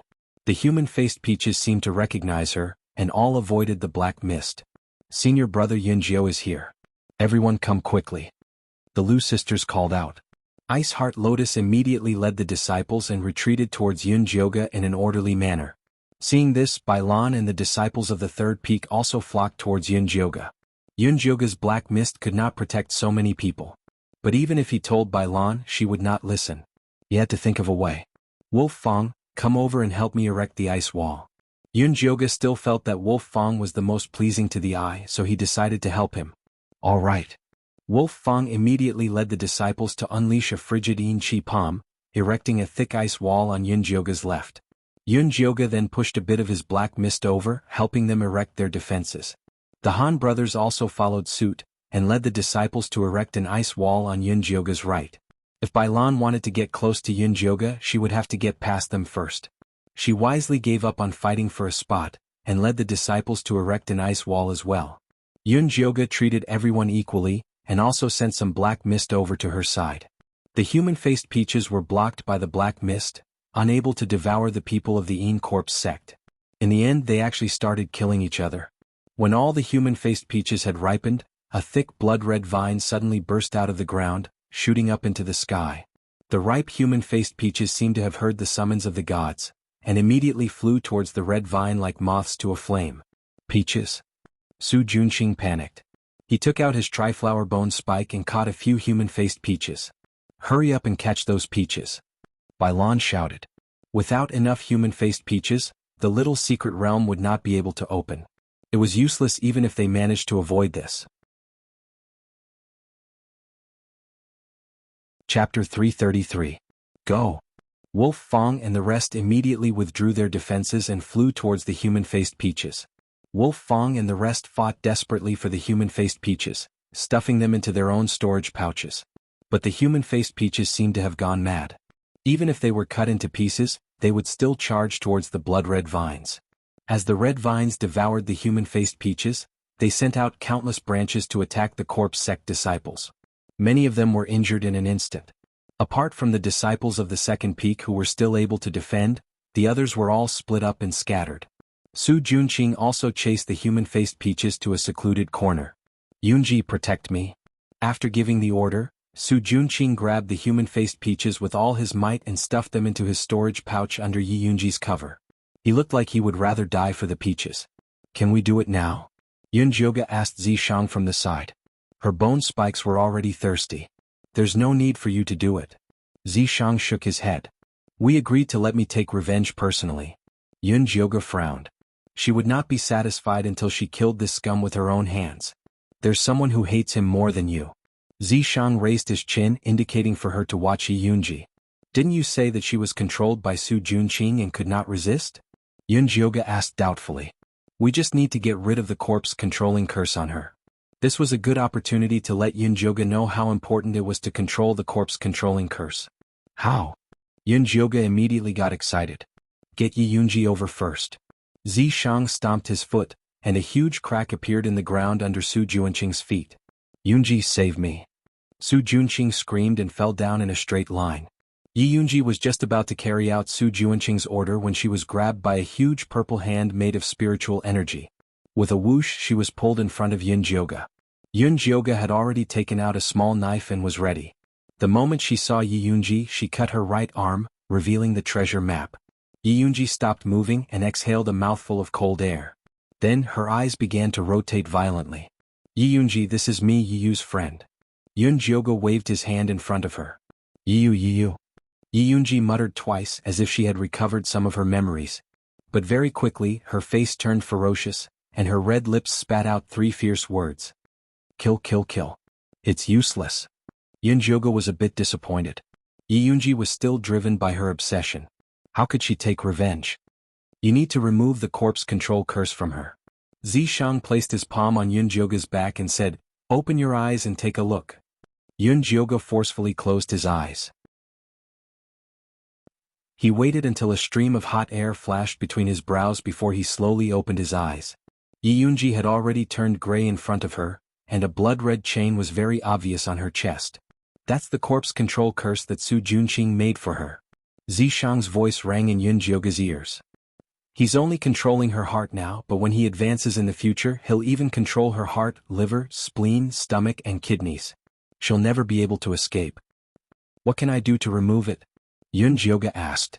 Use an even stronger corpse control curse to destroy it. Try it. Zishang's palm on Yunjioga's back began to heat up. That was a sign that he was increasing his strength. Yunjioga only felt a violent force spreading from the center of her eyebrows, causing her body to heat up. Her mind went blank, and her mouth involuntarily chanted the corpse control curse. At first it was Een Corpse Sect, but as she chanted it, it changed. An extremely cryptic incantation, so distant that it seemed to have come from the primordial wilderness. When Zishang heard this incantation, he was instantly shocked and looked at Yunjioga in disbelief. There seemed to be a flame burning between her brows, and the phoenix feather flower was as dazzling as a phoenix that had ascended to nirvana. Red patterns spread from her forehead down. The bewitching face that had been deeply poisoned slowly faded. Her face was as white as jade, like a snowy mountain that was sealed in ice. Her black eyes were emotionless, like profound iron that had been buried for thousands of years. The color of her lips was extremely light, as if she had abandoned all emotions and desires, leaving only holiness. The cryptic incantation came out of her mouth, turning into an ancient and mysterious holy light that instantly shattered the chains on Yunji's chest. Zishang stared at the completely different Yunjioga. After 10,000 years he finally saw his lover again. Zishang stretched out his trembling hands, wanting to touch Yunjioga's beautiful, holy, bewitching, and mysterious face. But before he could touch it, the red patterns retreated back into Yunjioga's forehead like a tide. In the next moment Yunjioga opened her eyes. They were as black as ink, clear and nimble. How is it, have you removed the corpse control curse? Yunjioga asked impatiently. She didn't notice that she had changed into a completely different person, and almost destroyed Zishang. Zishang looked at Yunjioga, who had returned to her original appearance, and felt an indescribable sorrow and sadness in his heart, so he withdrew his hand. What's wrong with you? Yunjioga was confused. Zishang's eyes were so sorrowful just now, and she felt so unfamiliar. It's nothing, her corpse control curse has been removed. Call her again. Zishang quickly adjusted his expression, and returned to his original appearance. Yunjioga didn't suspect anything and immediately turned to Yunji and shouted, Yunji. Yunji's tightly shut black eyes suddenly opened, and her pupils shone with the painful light of awakening. She recalled everything that had happened in her life, and there seemed to be thousands of words in her heart, love, hate, and hatred, but they were stuck in her chest, unable to be spoken. In the end, they only turned into extremely shrill cries. Ah! The shrill cries of pain pierced through the sky, as if releasing all the pain and suffering she had gone through. The blood-red vines felt the negative energy, and waved their branches even more wildly. The violent sound spread from the human face mountain to the entire small mystic realm, as if the entire world was trembling. Wolf Fang and the rest were all jolted to the ground, and could only use the bone spikes to stabilize their bodies.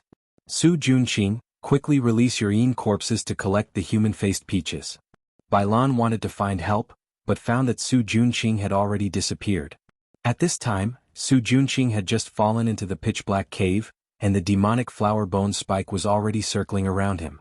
He cautiously climbed up from the ground, and immediately released a fireball to illuminate the surroundings. Very quickly, he discovered the human-faced Peach King in the middle of the cave. That handsome and perfect face was completely red, and there was an enchanting peach fragrance coming from its body. That was a sign that it was about to ripen. Su Junqing instantly revealed a look of wild joy. Before entering the small mystic realm, he had looked up a lot of information about the human-faced peach, so he was very clear about the appearance of the human-faced Peach King. The peach tree in front of him that looked exactly like the human-faced mountain was undoubtedly the human-faced Peach King. Chapter 334. The heavens really are looking after me. Su Junqing let out a proud laugh. Once he picked this human-faced Peach King, not only would he be able to evolve Yi Yunji, he could also save some for his next yin corpse. This was killing two birds with one stone. The human-faced Peach King could feel a disgusting fishy smell coming from the person in front of it, just like those greedy humans. It waved its red vines at Su Junqing without any hesitation. Su Junqing immediately summoned the demonic flower bone thorn.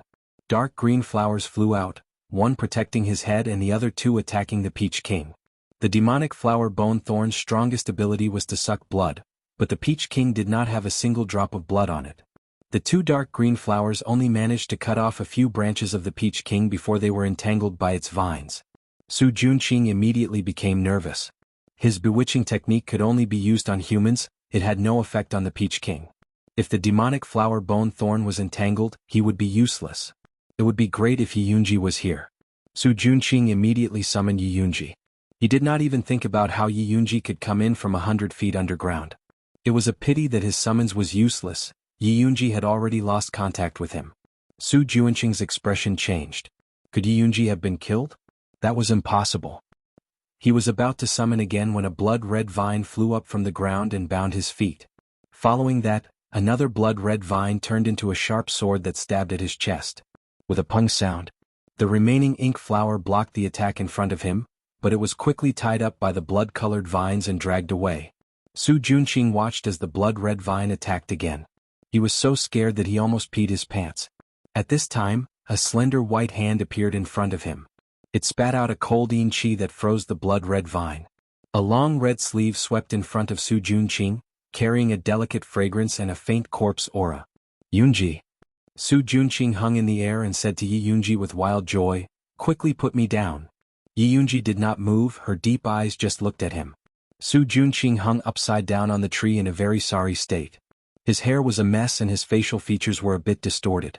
He did not look like the gentle young master from the past at all. Yi Yunji thought of how curious she was about the outside world when it was her first time leaving home. In the end, not long after he left the Yi Clan Valley, he found an extraordinarily handsome and elegant young master who had been poisoned by a snake and fainted on the side of the road. She did not hesitate to save him. After the young master woke up, he thanked her profusely and insisted that she stay in his manor for a few days. From then on, he showed great concern for her well-being, tenderness and sweetness, and used gentleness and care to weave a net that trapped her deep within. She even got married to him in the Zhuangzi. At that time she had thought that she would be happy forever. In the end, the fire in the valley of the Yi family had woken her up from her dream and broken her heart. Her family was destroyed, her child was aborted, and her little brother was missing. She was sent to the bloodthirsty ancestor as a blood slave. Finally, he put her into the corpse refining furnace and refined her into a yin corpse. Yi Yunji recalled the past and her whole body trembled. She looked at Su Junqing with bitter hatred in her eyes. "Yunji, what's wrong with you?" Su Junqing looked at Yi Yunji's frighteningly dark pupils, and his heart couldn't help but jump. He curled his fingers slightly. He missed the corpse control spell. Gotcha. Yi Yunji made a move and cut off both of Su Juanqing's arms. Ah! Su Juanqing gave a pitiful cry and broke out in a cold sweat. His heart was filled with fear. Could it be that Yi Yunji was taken by another corpse control master? Su Juanqing, I never thought that you would have a day like this. Yi Yunji suddenly spat out these cold words. Su Juanqing looked at Yi Yunji with a look of disbelief. Yin corpses could not speak. Only if they evolved into a living corpse would they be able to recover the functions of a living person. Could it be that Yi Yunji had a great opportunity that allowed her to jump several levels and directly become a living corpse? Then wouldn't he be rich? Things are like this and you're still dreaming of getting rich. Yi Yunji looked at Su Juanqing's greedy eyes. She would always be a tool in his heart. Yunji, could it be that you've recovered your memories? Su Juanqing's pupils shrank, suddenly realizing that something was wrong. The things he did to Yi Yunji in the past could be said to be worse than a beast. If she recovered her memories, how could she let him go? That's right, you can think about how to die so that you won't let me down. Yi Yunji gently stroked Su Juanqing's face. A bone-chilling cold seeped into his body. Su Juanqing couldn't help but shiver. He wanted to kneel down and beg for mercy. He wanted to weep and repent for his past mistakes. But right now he was hanging upside down in the air. If his tears flowed backwards, it would be very ugly. Moreover, it would be very difficult to move Yi Yunji. Su Juanqing's mind quickly turned, then he revealed a bitter smile and said, Yunji, I know you hate me. I also know that my past actions are not worthy of your forgiveness, but I truly love you. I refined you into a Yin corpse because I want to be with you forever, never to be separated. Yun Jioge was currently hiding with Zishang in the dark. Hearing Su Juanqing's confession, he was so disgusted that his body had goosebumps. He wanted to go up and give him a few slaps. Yi Yunji seemed to have heard Yun Jioge's thoughts. She reached out and slapped him 3 times. Her actions were extremely ruthless. Su Juanqing's ears instantly buzzed. He spat out a mouthful of blood and 3 teeth. His cheeks were red and swollen. Blood flowed out, making him look incomparably miserable. Yunji, if hitting me can help you vent your anger, then hit me. Su Juanqing pretended to be affectionate. His words were very tragic. Beat him to death. Yun Jioge waved his fist at the side. Yi Yunji was not polite. She punched Su Juanqing's face. Su Juanqing's face was covered in all kinds of colors. He opened his mouth and spat out several mouthfuls of blood. Tisk, beating him to death is letting him off lightly. Yun Jioge's anger was not enough to vent. Su Juanqing was such a cruel and unscrupulous man. He should be punished even more cruelly. Yun Yunji. Su Juanqing was beaten until tears and blood flew out of his nose. He was in so much pain that he couldn't even speak. But he knew that Yi Yunji had always been soft-hearted. The more he acted pitifully, the more likely he would be to ask for her forgiveness. So he forced himself to say, I know you want to kill me. I don't blame you because I deserve it. I just want you to eat me. Don't leave even my bones behind. That way I can be with you forever. When Yi Yunji heard Su Juanqing's words, her body trembled and she stopped. Yun Jioge was worried that Yi Yunji would really fall for it.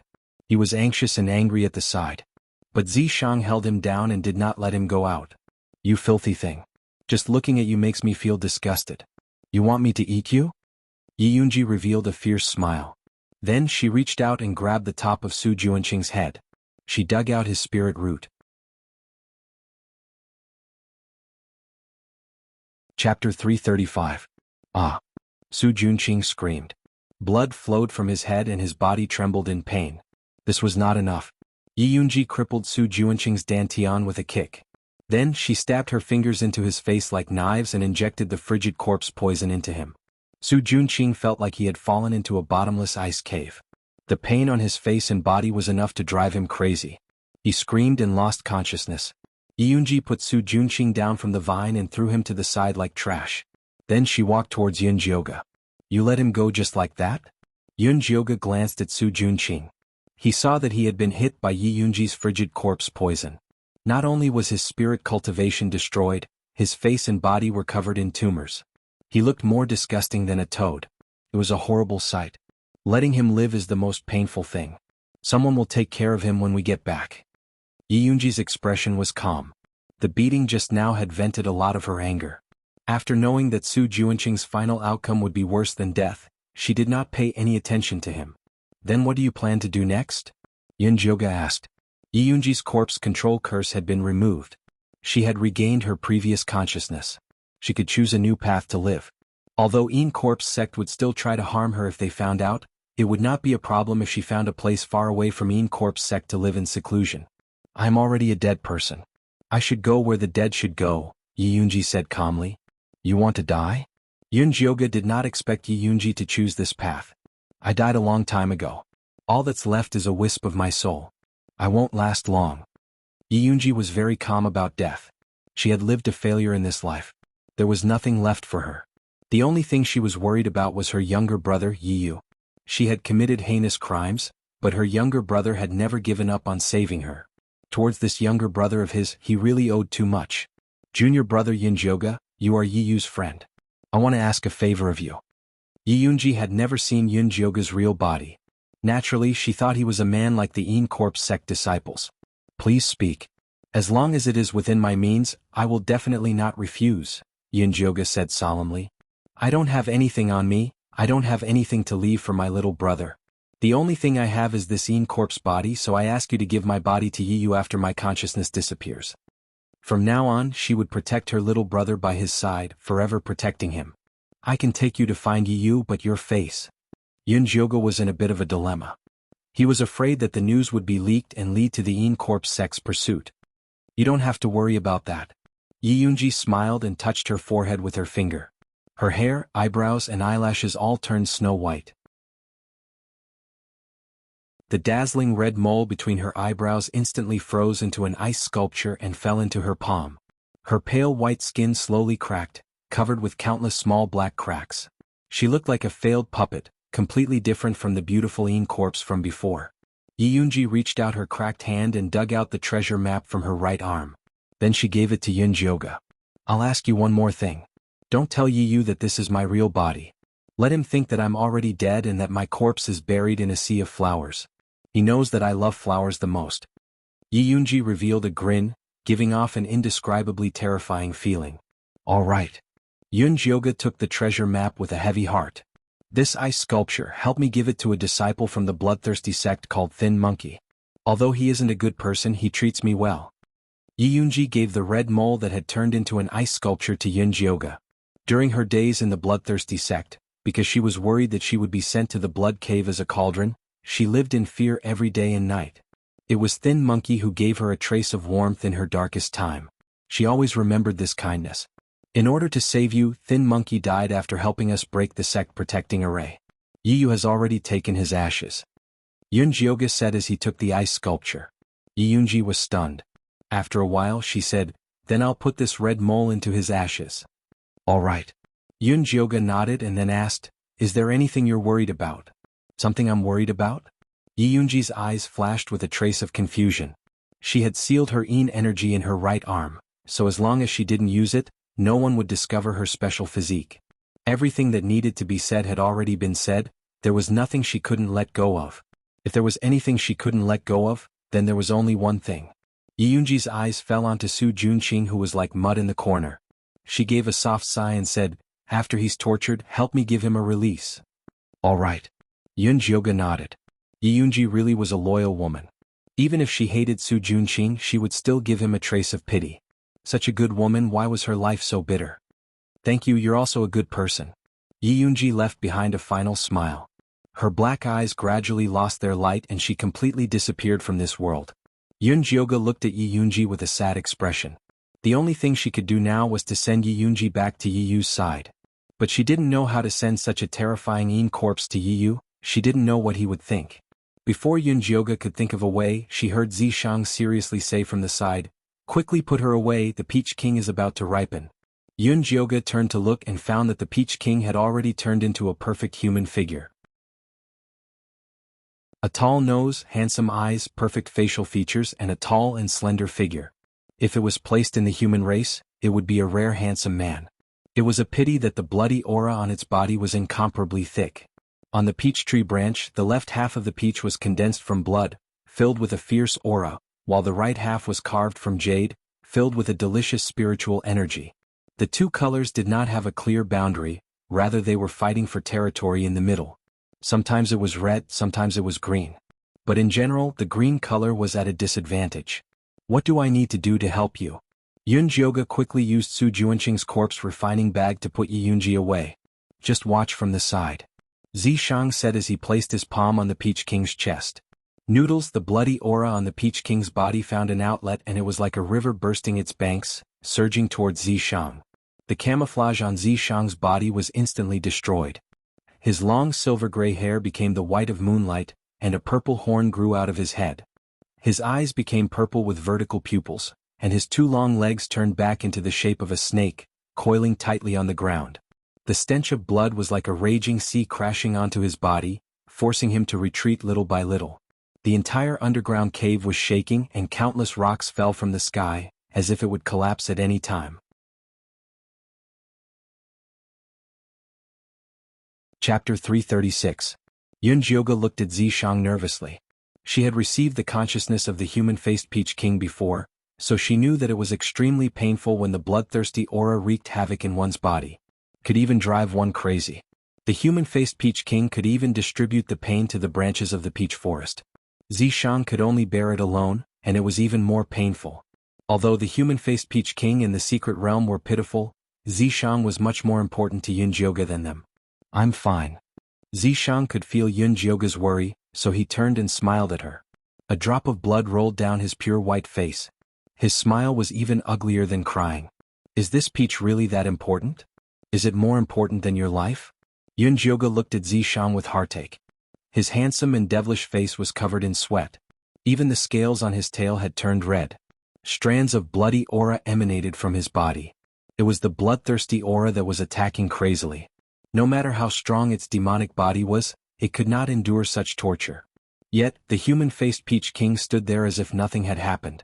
What are you standing there for? If you don't think of a way to help him, we're all finished. Yun Jioga shouted angrily at the human-faced Peach King. After hearing Yun Jioga's words, the human-faced Peach King unwillingly spread its arms, spreading the bloodthirsty aura throughout the secret realm.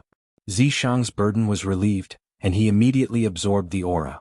Very soon, the bloodthirsty aura on the human-faced Peach King's body disappeared completely. The peach on the red branch had turned completely green, giving off a fruity fragrance.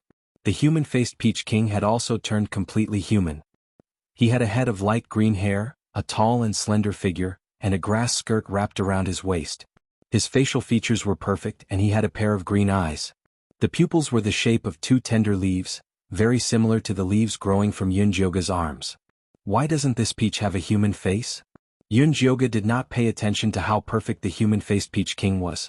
What she was concerned about was that the peach that Zishang wanted so desperately looked different from the human-faced peach above. Those human-faced peaches are my branches. This is the real Jasper Spirit Peach that was cultivated from the secret realm's Ling Qi. The human-faced Peach King reached out and plucked the Jasper Spirit Peach, then handed it to Yun Jioga. Yun Jioga did not take it. Instead he looked at Zishang. After all, this was a treasure that he had risked his life to obtain. Store it in a jade box. Zishang gestured to Yun Jioga. Yun Jioga immediately took out a jade box and put away the Jasper Spirit Peach. The human-faced Peach King reluctantly said to Yun Jioga, "This little secret realm is about to close completely. You guys should leave quickly." Just now, he had used his bloodthirsty aura to destroy all the restrictions left behind by the evil people and erase the coordinates of this mystic realm. In the future, he would completely leave the sight of the human race. Then what about you? Yun Jioga was a little worried that something would happen to the human-faced Peach King. After all, it had given her a wood spirit and a peach. I can't leave my main body yet. I'll be able to leave the small mystery realm after I've completely transformed. At that time I'll look for you and repay you for saving my life. A gentle light flashed through the human-faced Peach King's green eyes. He really liked this girl called Yun Jioga in front of him. Her scent was very fragrant, and it could calm his raging heart. Unfortunately, that Yao called Zishang was too scary. Otherwise, he would really want Yun Jioga to stay behind to accompany him. Then I wish you all the best. Yun Jioga still didn't know that the human-faced Peach King had designs on her. She even politely gave her blessings. The human-faced Peach King immediately revealed a joyful expression. He nodded heavily and said, "Okay. I'll definitely look for you. It's getting late, let's go." Zishang grabbed Yun Jioga's shoulder with a possessive look and gave the human-faced Peach King a warning look. This damned Peach dared to have designs on his wife. He would kill him sooner or later. Alright, let's go. Yun Jioga didn't forget to bring the unconscious Su Junqing with her when she left. However, she wasn't willing to touch him directly, so she used a rope to tie him up and drag him to the ground. At this time, the human-faced mountain was already shaking, and the mountain rocks were collapsing. The entire small mystery realm was on the verge of destruction. The disciples of the Een Corpse sect were so scared that their faces were pale. Many of them were paralyzed on the ground, waiting for death in despair. Are we going to die here? Little Fatty had a sullen expression. He still had a great life that he hadn't enjoyed yet. The Lu sisters didn't say anything. They only held each other's hands tightly. They were already very satisfied to be able to live and die together. The only pity was that they couldn't get revenge on their uncle's family. Ice Heart Lotus was still waving the frost bone spike in her hand as she fought. Wolf Fong, Bai Lan, and the Han brothers were also desperately looking for a way to leave, but they were disappointed again and again. Just as everyone was in despair, a clear voice rang out like the sound of nature. Everyone, come quickly. There's a passage here that can leave. The people of the Een Corpse sect raised their heads and saw Yun Jioga standing in front of a pitch-black spatial passage, waving at them desperately. At that moment, everyone remembered her bewitching and beautiful corpse-poisoned face. They were so shocked that they froze on the spot. What are you all standing there for? Come quickly. Yun Jioga shouted again. Only then did everyone come to their senses. They rushed towards Yun Jioga, wailing like ghosts and howling like wolves. What the hell are you squeezing? You'll only break the passage if you all rush in like a swarm of bees. One by one, the disciples of peak number 2 go in first, then peak number 1, peak number 3, peak number 4, peak number 5. If you don't King listen to me, believe it or not, I'll destroy the passage right now. Yun Jioga took out her bone spike and attacked Wolf Fong, the Han brothers, and Bai Lan. She was standing beside the passage now. A bone spike could disrupt the space and destroy the passage. Wolf Fong and the others immediately came to their senses. They restrained the disciples according to Yun Jioga's instructions and lined up obediently. Senior brother Yun Jioga, aren't you leaving? The Lu sisters asked. You guys go first. I'll leave with senior sister Bai Lan and the others. Yun Jioga's words made the unwilling Bai Lan shut up. Just like that, all the disciples of the Een Corpse sect entered the spatial passage in an orderly manner under Yun Jioga's organization. The small mystic realm was completely closed. At that moment, Elder White Bone and Elder Ink Flower were drinking tea in the Ink Flower Palace of the Een Corpse sect. Cho Sun really left for a long time this time. He even missed the opening of the small mystic realm. Elder Ink Flower was already 500 years old. However, she had eaten a face-halting pill when she was young, so she still looked like a 16-year-old girl. Her skin was white and tender, her eyes were thin and long, and there was a tear mole on her left cheek. Although her looks were not peerlessly beautiful, she had a particularly seductive aura. That's nothing. That woman, Si Yue, was beaten half to death in the Thunder Nation. Her demon corpse was also crippled, but he still didn't come back. Elder White Bone was a bald man with thick eyebrows and big eyes. He wore a black robe and a necklace made of a string of small skulls hung on his chest. I heard that Cho Sen encountered an ancient ruin outside. He's probably busy searching for treasures. Elder Ink Flower poured a cup of spirit tea for Elder White Bone. I heard that too. However, as long as the curse on that guy isn't removed, he won't be able to advance no matter how many treasures he has. Elder White Bone took a sip of the spirit tea and gave Elder Ink Flower a piece of advice. Cho Sun has always been protective of his people. Be careful that he comes back to settle the score with you.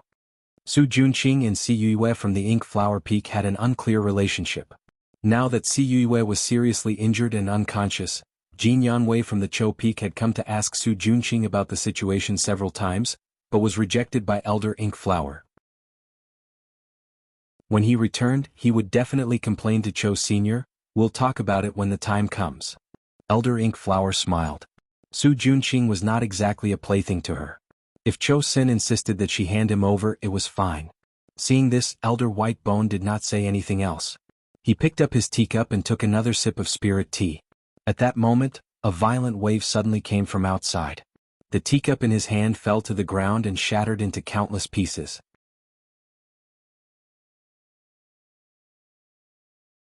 Chapter 337. Something happened to the little secret realm. Elder White Bones' figure immediately disappeared from the spot. Elder Mo Hua also hurriedly followed. A violent ripple came from the entrance of the great barren mountain, as if someone had forcefully torn open a crack in space. It's not time yet, why would the little secret realm open? Elder White Bones' expression was extremely ugly. This little secret realm was extremely important to the Een Corp sect, so the nascent soul-old ancestors of the sect worked together to set up a restriction that could only be opened with their special tokens. Not good, the restriction of the little secret realm is starting to disappear, and the coordinates have also disappeared. Elder Mo Hua calculated, and his expression immediately changed. The restriction had disappeared and the coordinates had disappeared. Even if the nascent soul-old ancestors came, they would not be able to enter the little secret realm. Elder White Bones' heart was also burning with anxiety, but the spatial distortion was so severe that he did not dare to barge in recklessly. At this time the crack in the secret realm became larger and larger, and following that a red aura spewed out and countless Een Corp sect disciples were spat out. Wolf Fong. Bailan. Elder White Bones and Elder Mo Hua immediately saw the disciples of their respective sections. Master. Wolf Fong and Bailan had just landed on the ground, and were still dizzy and nauseous. What's going on? Elder Mo Hua stepped forward and sent Bailan flying with a slap. After landing, Bailan knelt down reflexively and said hurriedly, Master, please don't be angry. This disciple also does not know what is going on. Elder White Bones was much more lenient towards his own disciples. He first checked Wolf Fong's situation and seeing that he was not injured he asked, Where are the human-faced peaches? How many did you guys pick? Since they could not find the little secret realm, they should at least get their hands on the human-faced peaches first. Master, those human-faced peaches were all swallowed by a blood-red vine, and we only managed to pick a few with great difficulty. Wolf Fong took out his storage bag and found that the human-faced peaches he had placed inside had disappeared without a trace, leaving only a handful of red powder. The Han brothers and the rest also hurriedly checked their own storage bags, and found that the same thing was happening. Elder White Bones frowned as he looked at the red powder, and sent out a wave of divine sense to scan it. Elder Mo Hua also followed immediately. The divine sense of 2 golden core ancestors was not something that ordinary disciples could withstand. Many low-level disciples fainted due to the splitting headache, and the rest were covered in cold sweat with painful expressions on their faces. Yun Jioga lowered her head and mingled with the crowd. With Zishang by her side, the pressure of a golden core ancestor was really nothing. Bailan, tell me clearly. What exactly is going on? Elder Mo Hua's eyes swept across the area, and when he realized that there was no scent of the peaches, a furious expression appeared on his face. Master, after we entered the small mysterious realm, we found that the situation inside was very different from the information given by the sect. The demonic beasts became very ferocious and killed more than half of the disciples. Bailan quickly recounted everything that had happened, especially emphasizing that in order to complete the sect's mission, they had gone through all sorts of hardships to hunt demonic beasts, and even managed to ripen twice as many human-faced peaches as before. But in the end they had all been swallowed up by a blood-colored vine. It's the human-faced peach king, a weak voice rang out. Elder Mo Hua could tell that it was Su Juanqing's voice and threw out a light lock to pull him out. But before he could reach her, he was once again flung out viciously. Su Juanqing landed on the ground with a thud. His body, which was already in intense pain, felt like it was falling apart. He struggled to get up from the ground, wanting to tell Elder Mo Hua about his encounter with the human-faced peach king, as well as his experience of being betrayed by that bitchy Yunji. But when he raised his head, he saw a look of extreme disgust in Elder Mo Hua's eyes, as if she was looking at trash. Junior brother Su, how did you become like this? Bailan also couldn't help but take a few steps back. The people around Su Juanqing all retreated as if they were afraid of being infected by the plague. What happened to me? Su Juanqing still didn't understand what had happened. Although Yi Yunji had destroyed his spirit root and cultivation, he believed that as long as Elder Mo Hua was willing to help him, it would not be difficult to transplant a new spirit root. See for yourself. Bailan shot out a crystalline image out of goodwill and landed in front of Su Juanqing. Su Juanqing raised his head and saw that the crystalline image reflected a strange face covered in yellow-green pustules, which oozed with a foul stench. He looked down in disbelief and found that his hands and body were also covered in the same pustules. Impossible, this isn't me, this definitely isn't me. Su Juanqing desperately shook his head, wanting to get away from the image, but he tripped over a rock and fell to the ground. The nearby disciples immediately scattered, each one of them revealing a disgusted expression. The Lu sisters even said in a small voice, "So disgusting." "That's right, I want to vomit when I see it." Su Junqing was about to go crazy. He had always been confident in his looks and body. He had indeed used his good looks to obtain many benefits from women. Now that he had become like this, he definitely couldn't accept it. "Master, save me." Su Junqing fearfully reached out his hand towards Elder Mo Hua for help. "Where's your life sourcing corpse?" Elder Mo Hua glanced over and found that Su Junqing's corpse refining bag and storage bag had disappeared. "She betrayed me." Su Junqing thought about how his current misery was caused by Yi Yunji. His eyes immediately filled with a bone-deep hatred. She's being controlled by someone? Elder Mo Hua was doubtful. The strongest people that entered the small secret realm were at the Foundation Establishment realm. It was impossible for them to steal the Yin corpses of cultivators of the same level. No, she's become a living corpse. Su Junqing shook his head. Living corpse. Elder Mo Hua was shocked. "Tell me in detail." Elder Whitebone's eyes flashed with an indescribable glow. A Yin spirit Dao body that had become a living corpse, that was the most powerful Yin corpse. This kind of treasure, even if they had to fall out with Mo Hua, they had to take it back. Su Junqing didn't even have time to speak before Elder Mo Hua's eyes flashed with a fierce glow and he reached out his hand. An ink-black yin qi condensed into a large hand that covered Su Junqing's head, instantly piercing through his entire body. Su Junqing's eyes were filled with blood, his eyeballs popped out, the veins on his face and neck popped out, those pustules popped out. Yun Jioga's heart was shocked. At first he thought that Elder Mo Hua wanted to save Su Junqing, but after seeing the situation clearly, he knew that Elder Mo Hua had actually used the soul-searching technique on Su Junqing. This soul-searching technique was a kind of tyrannical evil cultivation technique. It was specially used to gather information. It said that people who were hit by this cultivation technique would feel like their brain was being repeatedly stirred by a knife. Not only was it very painful, they would also become a cripple after using it. Elder Mo Hua was truly ruthless, making a move without saying a word. Yun Jioga finally understood what Yi Yunji meant when she said someone would take care of Su Junqing. Being tortured by the soul-searching technique, it was definitely 1,000 times more painful than being beaten to death.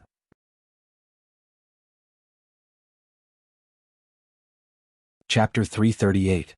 Elder White Bones waited for Mo Hua to finish searching before asking, "How is it?" "See for yourself." Elder Mo Hua withdrew her hand gloomily. She had already found out the whole story from Su Junqing's soul. Although the human-faced Peach King and Yi Yunji were both good things, it was too painful for them to be left in the small secret realm. Such a painful thing naturally had to be shared with others.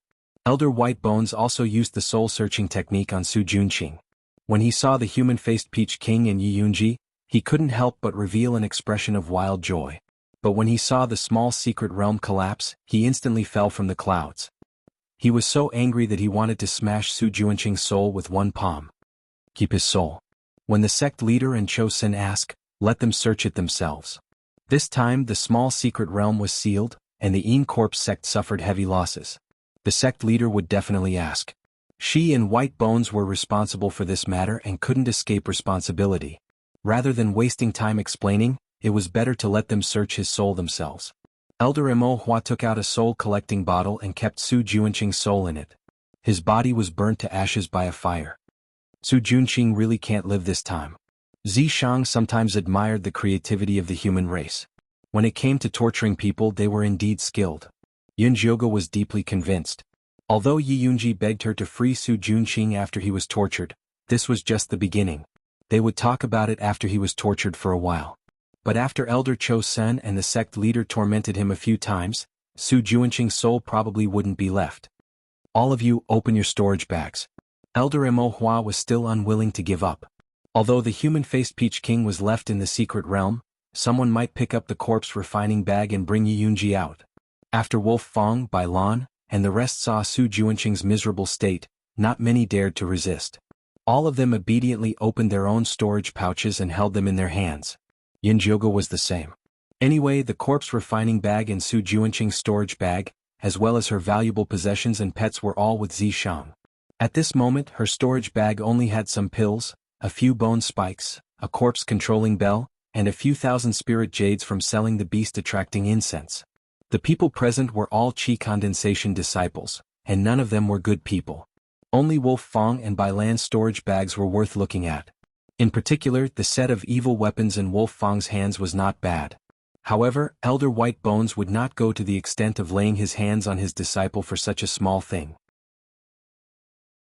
Elder White Bones and Elder Mo Hua scanned the area with their divine senses and had to admit that the corpse refinement bags were not in the hands of these disciples. Mo Hua Chang's heart ached at the thought that his famous magic weapon, the demonic flower bone spike, was missing.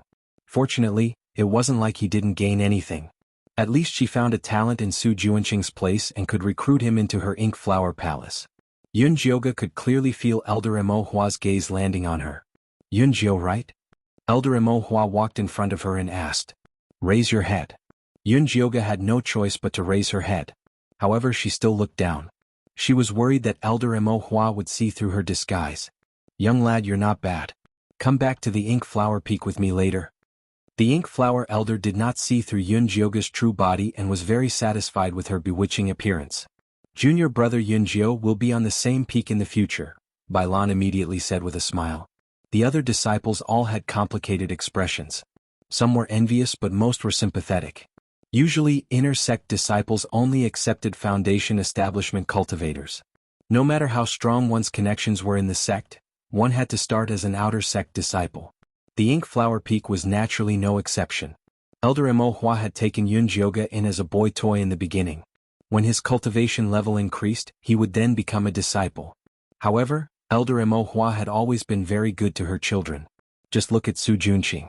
Therefore, people who wanted to reach the heavens in one step would be envious of her. Yun Jio appreciates Elder's kindness. However, my cultivation level is still low. I want to stay in the outer sect to continue cultivating. Yun Jioga rejected Elder Mo Hua's invitation without hesitation. Even a real man would not want to be the boy toy of an old witch, much less a fake man. Have you thought it through? Elder Mo Hua's deep voice was filled with pressure. Although she did not completely release the aura of a gold core ancestor, it was enough to make the Qi training stage disciples tremble. The Lu sisters and Ice Heart Lotus were worried for Yun Jioga. They were afraid that Elder Mo Hua would kill her in a fit of anger. Although Yin Corp's sect forbade internal strife, that was only for normal disciples. To a gold core ancestor, killing a few outer sect disciples was as easy as killing a few chickens. Not only would the sect not pursue the responsibility of the gold core ancestor, it would also blame the outer sect disciples for being blind and offending the gold core ancestor. I have already thought it through. Yun Jioga was neither servile nor overbearing. He did not care about Elder Mo Hua's anger at all. Good, very good. Elder Mo Hua laughed. She had been in Yin Corp's sect for so many years. This was the first time she had seen such a courageous youth. It was really interesting. She decided to play with this youth and teach him how to survive in the Yin Corp sect. Bai Lan looked at Yun Jioga sympathetically. She somewhat admired her courage but also sneered at her ignorance. Offending a gold core ancestor was definitely fatal. If she obediently gave in now, she could still get more benefits. If she came back to beg after being tortured to the point of death, her value would drop greatly. Besides, she was still too inexperienced. Alright, everyone has worked hard in the small mystic realm. Go back and rest. Elder White Bones said in a good mood. Every year, the disciples who came out of the small mystic realm alive would become the pillars of the sect. This time it was a good thing that so many people came out alive. The sect had gained a lot of manpower. Thank you, Elder. After Wolf Fong and the Han brothers thanked Elder White Bones and Elder Black Flower in unison, they walked towards their respective outer sect peaks. The originally popular Yun Jioga was now completely empty. No one dared to approach her. Ice Heart Lotus wanted to go over, but she was held back by Little Fatty. The Lu sisters acted as if they didn't know Yun Jioga at all and hurriedly went back. If it was someone else being isolated like this, they would probably feel lonely, fearful, and angry. However, Yun Jioga did not feel anything with Zishang by her side. She could understand why the Lu sisters and Little Fatty were like this. After all, Elder Mo Hua was powerful. It was easy for him to take care of them. Avoiding her was the wisest move. At this moment, Zishang suddenly whispered in Yun Jioga's ear, "When we go back, this sovereign will give you a peach. You're willing to share it with me?" Yun Jioga was slightly surprised. Although Zishang would always think of her when there were benefits, this Jasper Spirit Peach was something that he had risked his life to obtain, so she felt ashamed to accept it.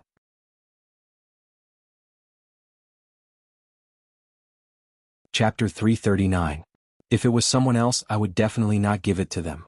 However, for you, let alone a Jasper spiritual peach, even if you want to eat my heart, liver and lungs, I would be willing, Zishang said with a grin. Yunjioga couldn't help but roll her eyes. Zishang was always like this. You could never guess whether he was telling the truth or lying. Sometimes she could feel that Zishang liked her, but sometimes she felt that Zishang was only with her for the sake of sex. So, she had very complicated feelings towards Zishang. Sometimes she really didn't want to talk to him. The two of them quickly returned to their cottage. After Zishang quickly set up a formation, he took out the Jasper Spirit Peach and let Yunjioga eat it. Are you giving it all to me? Yunjioga asked hesitantly. Of course. Zishang risked his life to get this peach for her. This is too expensive. Yunjioga was a little hesitant. It's okay. After you eat it, let's do dual cultivation immediately. It'll be good for me too. Zishang said. Yunjioga was a little embarrassed at first, but after hearing Zishang's words, she immediately disappeared. In the end, he just wanted her to pay with her body. It'll be a waste not to eat it. Yunjioga picked up the Jasper Spirit Peach and ate it in big mouthfuls. To be honest, the taste of this Jasper Spirit Peach was too delicious. As soon as it entered her mouth, it turned into a stream of extremely pure spiritual energy that gently washed over her body. She felt as if she was soaking in warm spring water on a cold day. Her whole body felt comfortable. Zishang looked at Yunjioga gently with a faint smile on his lips. It seemed that just watching Yunjioga eat was enough for him. After eating, let's do dual cultivation. Although Yunjioga was grateful to Zishang, she wasn't used to saying sweet words. After putting away the rest of the peach, she put on a business-like expression and prepared to start cultivating with Zishang. There's no rush. You've just eaten, take a rest first. Zishang, who was usually more anxious than anyone else, pulled Yunjioga's hand and lay down on the bed. Yunjioga also felt that it wasn't good to exercise immediately after eating, so she lay down with him and accidentally fell asleep. Zishang propped up his head with his elbow and carefully looked at Yunjioga. The demonic face that had been poisoned by the corpse poison was completely different from the pure and holy witch in his memory, but the smell on her body was so familiar. He planted a gentle kiss on Yunjioga's forehead and then slowly moved down, like a feather lightly brushing past. It was a grateful, intimate and reassuring kiss. Yunjioga was in a daze, but he still responded to Zishang's kiss subconsciously. The two of them hugged and kissed intimately, and naturally they had intercourse. After Yunjioga woke up, he felt very comfortable. The dual cultivation this time was especially gentle and harmonious, making her feel a sense of security. She did not know whether Zishang loved her or not, but it was true that he treated her well. Moreover, Zishang's attitude towards her had changed a little. He was a little more gentle and considerate towards her. Although Yunjioga didn't know what was going on, he was very satisfied. More importantly, the 9-layer bone shatterer poison in her dantian was finally removed by 1 layer, leaving only 5 layers. Zishang looked at Yunjioga with a gentle smile on his face. At this time, the defensive array formation set up in the house rippled. Zishang glanced outside and said, "That little fatty Jin Lin is looking for you," and he brought someone with him. As soon as he finished speaking, there was a knock on the door. Yunjioga got up and opened the door. She saw little fatty and a middle-aged man with mid-stage foundation establishment cultivation standing outside. The middle-aged man had a long and thin face. Although he looked handsome, there were faint wrinkles between his brows. He looked like a serious person. "Uncle, this is senior brother Yunjio. Thanks to him, I was able to come out of the small mystic realm alive." Little fatty introduced them. "Senior brother Yunjio, this is my uncle, Jin Chuan." Disciple greets senior Jin Chuan. Yunjioga cupped his hands and bowed. Let's talk inside." Jin Chuan walked towards Yunjioga's house. He was obviously a powerful person. "Sorry, my uncle is a little impatient." Little fatty smiled at Yunjioga sheepishly. "It's fine." No matter how unhappy Yunjioga was, she wouldn't give little fatty a hard time. Little fatty saw that she looked calm and didn't seem to have a grudge. Then he mustered up his courage and said, "Senior brother Yunjio, don't blame me and the Lu sisters for ignoring you just now. We really didn't dare to offend Elder Mo Hua. It's human nature to protect oneself. I understand that." Yunjioga nodded. Little fatty and the Lu sisters had low cultivation levels. They couldn't even be crushed by a finger of Elder Mo Hua. It was ridiculous to expect them to stand up for him.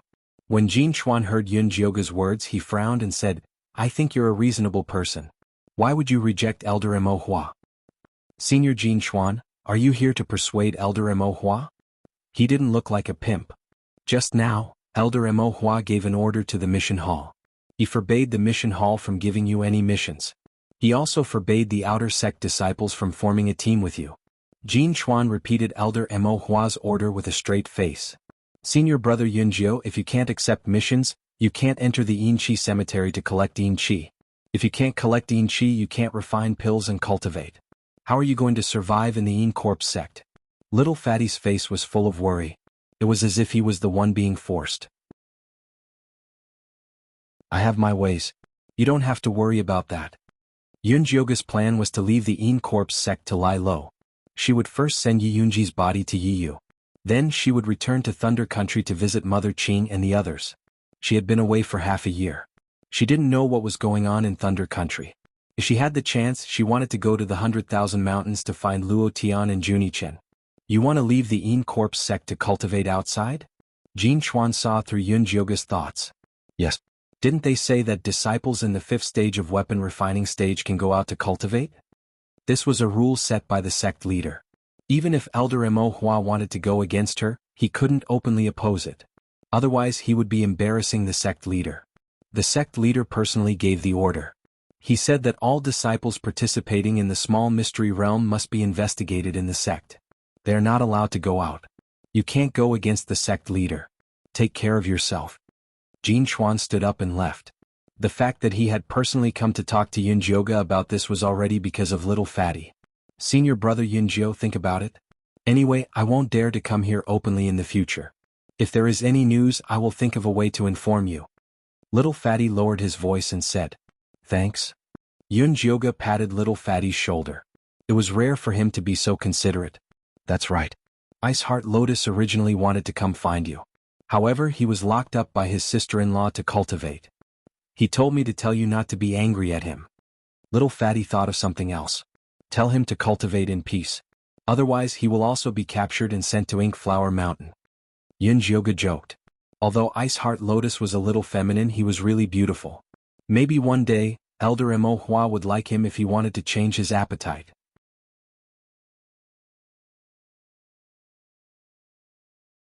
Chapter 340. Hee, I'll definitely help you pass on this message to him. Little Fatty saw that Yunjioga wasn't angry at the Ice Heart Lotus, so he happily left. Yunjioga sent Fatty off and had just returned to the house when someone knocked on the door again. She opened the door and saw Wolf Fong dressed in black standing at the door. I have something to talk to you about. Let's talk inside. Wolf frowned. It was obvious that the matter was very urgent. Come in. Yunjioga brought Wolf Fong into the house and was about to pour him some hot tea. No need.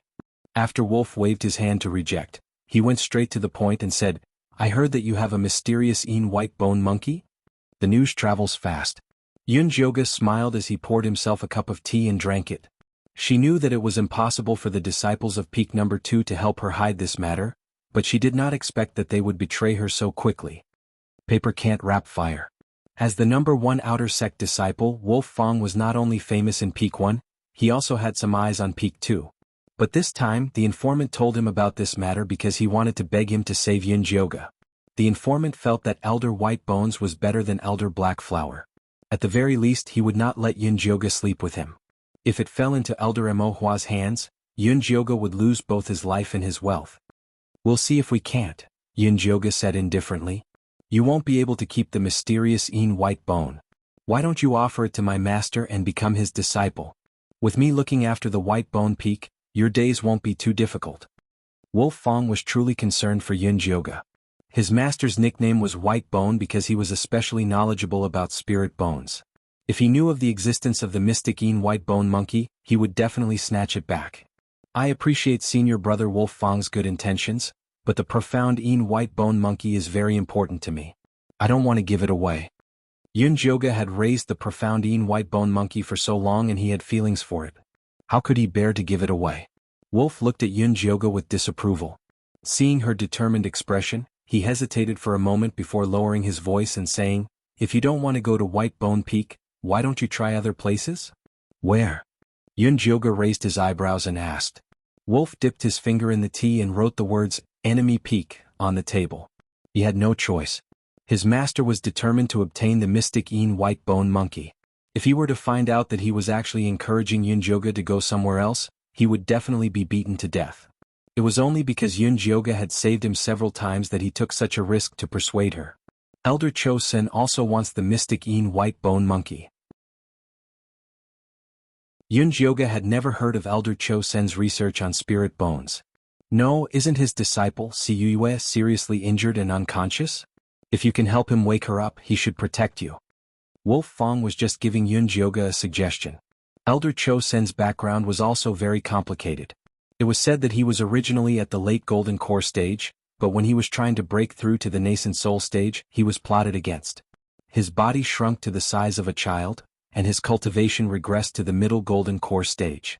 But even so, he was still one of the most powerful elders in the Yin Corp sect, and even the sect master was very afraid of him.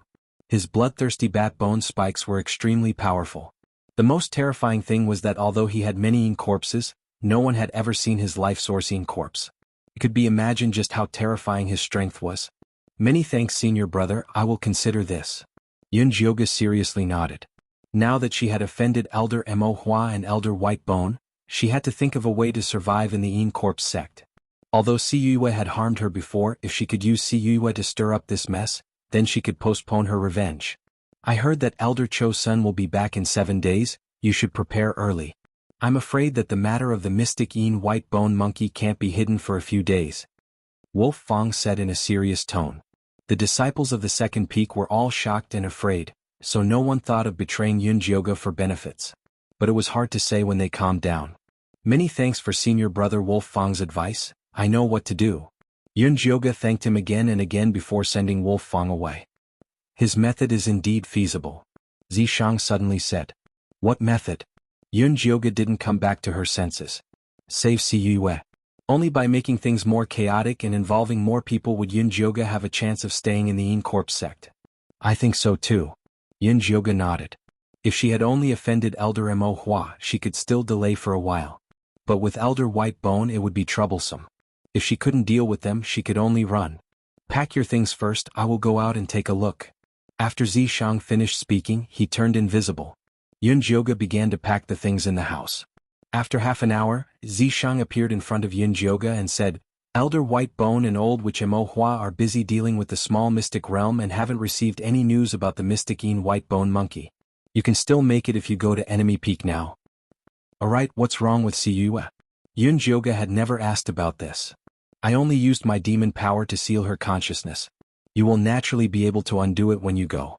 However, he had already heavily injured Siyue's consciousness. Even if he could save her, he would be an idiot. Then let's go now. Yunjioge left the house and walked towards Enemy Peak. Enemy Peak was located in the north of the Yin Corp sect. The entire mountain was hundreds of meters tall. The mountain was lush with spirit trees and murmuring water. One could even see long-eared rabbits, petal deer and other spirit beasts. Not only did it not look like an evil mountain, it looked more like an immortal's residence. Elder Cho-sen had not returned with his 2 disciples. The one in charge now was his other personal disciple, Jin Yanwei. Hearing that Yunjioge had come, he was a little curious and asked his disciple to bring her in. Yunjio greets senior brother Jin. Yunjioge cupped her fists and bowed to Jin Yanwei. Junior brother Yunjio, you don't have to be so polite. Sit. Jin Yanwei invited Yunjioge to sit and sized her up secretly. He saw that the youth in front of him was not tall, but his figure was very straight. Although his facial features were very delicate and slightly feminine, because of the corpse poison, his demonic red eyes and purple lips diluted the femininity, making him look very evil. One look and it was obvious that he was an evil disciple. Yunjioge was also secretly sizing up Jin Yanwei. This personal disciple of Elder Cho-sen was already at the late stage of foundation establishment at such a young age. It was said that he was the most outstanding genius of the Yin Corp sect in the past 100 years. Like Elder Cho-sen, he was born with Yin spirit roots. Although this identity sounded awesome because Jin Yanwei had a cute baby face and eyes that were clean and clear, it was obvious that he was well protected. Therefore it was greatly discounted. However, it was also very possible that Jin Yanwei was pretending to be naive. After all, evil disciples were the best at this.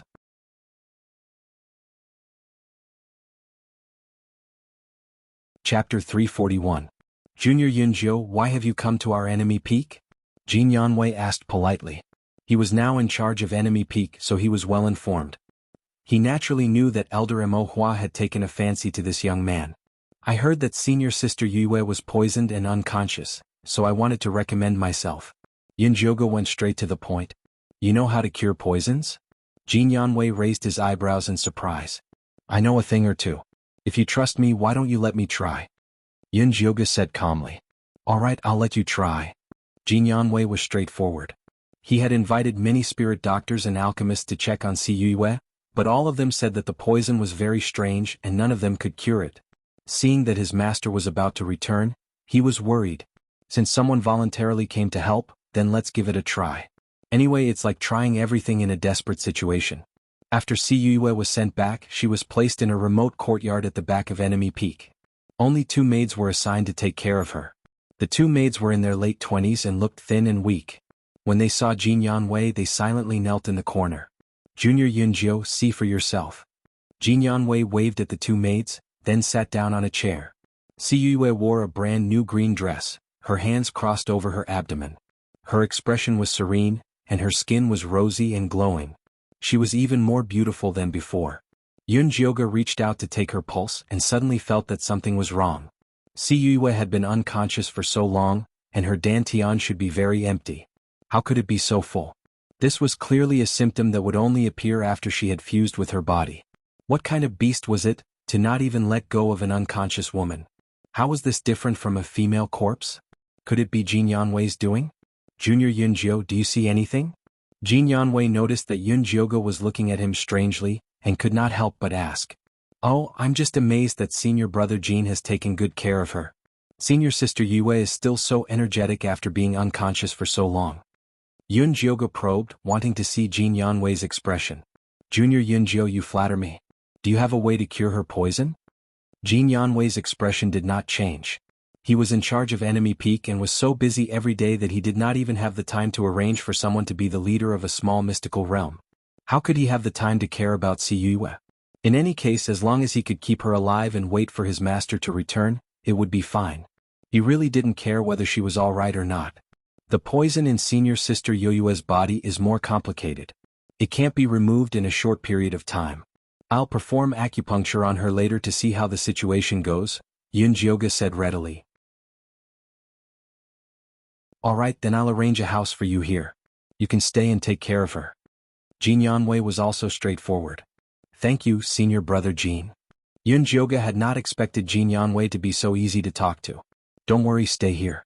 If you have any requests, let the 2 maids tell me. I still have things to do, so I'll take my leave. Jin Yanwei gave Yunjioga a few words, then turned and left. He did not even look at Si Yue. Take care, senior brother. Yunjioga closed the door after sending Jin Yanwei off. In the blink of an eye, only she and Zishang were left in the room. Yunjioga turned to ask Zishang, do you think this is Jin Yanwei's doing? Zishang was standing next to Si Yue's bed. His coquettish face had a hint of displeasure, as if he wanted to kill Si Yue with a finger. Hearing Yunjioga's words, Zishang did not turn his head and said, it's not him, he's still a virgin. Yunjioga almost choked. Virgin boys in evil sect were probably as rare as virgins in brothels, let alone someone of Jin Yanwei's status. To be able to manage enemy peak after Elder Cho Sen left, it meant that he was deeply trusted by Elder Cho Senator. It was very easy for him to use his power to get some benefits. Yunjioga did not expect him to still be a virgin. Could it be that his cultivation method was special? What's there to be surprised about? This is Een Corp's sect, not Joyous Union sect. Your lackeys are still virgins. Zishang rolled his eyes at Yunjioga, then continued to stare at Si Yue. Which of my lackeys are still virgins? Yunjioga moved to Zishang's side and asked in a gossipy manner. What do you think? Zishang narrowed his eyes at Yunjioga, a dangerous expression flashed across his face. Yunjioga did not notice the danger and guessed with interest, Ice Heart Lotus must be it, Little Fatty might be it, but Wolf Fang doesn't look like it. Zishang did not speak and just looked at Yunjioga. This damn girl was so concerned about Een Corp's sex virgins. Could it be that she wanted to personally pluck them? Yunjioga guessed halfway and finally realized that Zishang's expression was not right. She immediately changed the topic. Aren't we talking about Si Yue? If it's not Jin Yanwei, who do you think it is? Although Siyue had harmed her and she hated Siyue as a woman, seeing Siyue unconscious and being fucked by a man made her feel disgusted and uncomfortable. I don't know, but this man is not just sleeping with her, he is saving her, Zishang said gloomily. Previously he used his demonic power to seal Siyue's divine sense. As long as there was no one to remove it, he would continue to devour her divine sense and turn her into an idiot. But now, the demonic power he sealed Siyue was actually loosening. At this rate, Siyue would wake up sooner or later. Then let's just wake her up. Otherwise, if the credit was stolen by someone else, how could she use enemy peak? No rush, I want to see who is so daring to ruin my plans, Zishang said with narrowed eyes. Okay. Yun Jioga expressed her agreement, but she purely wanted to know which man was so deeply in love with Siyue that he was willing to sacrifice himself to save her. Enemy Peaks Hall. When Elder Cho Sen's disciple, Manager Chin, found out that Jin Yanwei was going to take Yun Jioga in, he asked worriedly, "Will you offend Elder Mo Hua by taking Yun Jioga in? Teske, is our enemy Peak afraid of that old witch? What's more, junior brother Yun Jio came to us voluntarily. We are all from the same sect, so what's wrong with me taking him in?" Jin Yanwei wasn't just doing it because Elder Mo Hua was protecting Su Junqing and making him lose face. Ever since he heard that the small mystic realm had mysteriously disappeared, he felt that this matter was not normal. Unfortunately, as a substitute disciple, he didn't care about Elder White Bones and Elder Mo Hua, so he wasn't willing to divulge a lot of information. He wanted to leave Yun Jio in enemy peak and wait for his master to return so that he could get some information from him. Alright, then I will send more people to set up defenses. Manager Chin didn't say anything else. Now that Jin Yanwei was the substitute peak master, as a manager, all he had to do was properly assist him.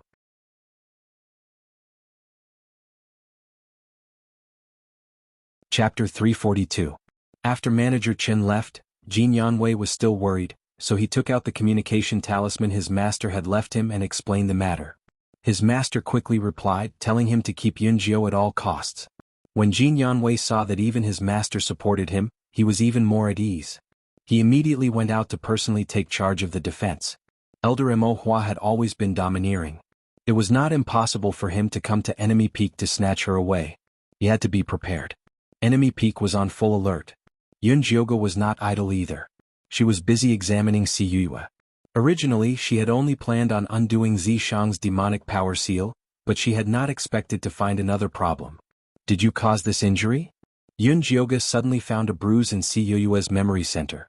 This kind of injury often came with memory loss. What injury? Zishang went over to take a look and said, "This is an old injury from over 10 years ago. It has nothing to do with this sovereign." Over 10 years ago? Yun Jioga had heard little Fatty say that Siyue had joined the Yin Corps sect 12 years ago. Had she lost her memory then? Why do you care so much? Just wake her up.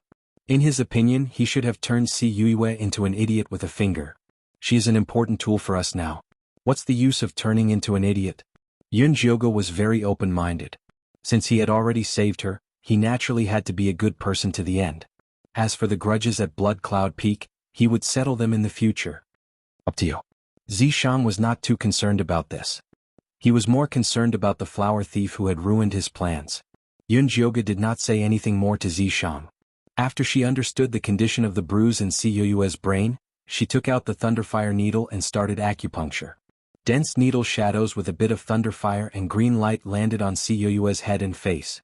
The domineering light of the thunderfire crushed over, while the light of the wood spirit followed behind to clean up the aftermath. The bruise that would have taken 7 days to clear started disappearing at a visible rate. Siyue showed a trace of pain in her coma. Yun Jioga immediately stopped. After careful observation, she did not find anything wrong.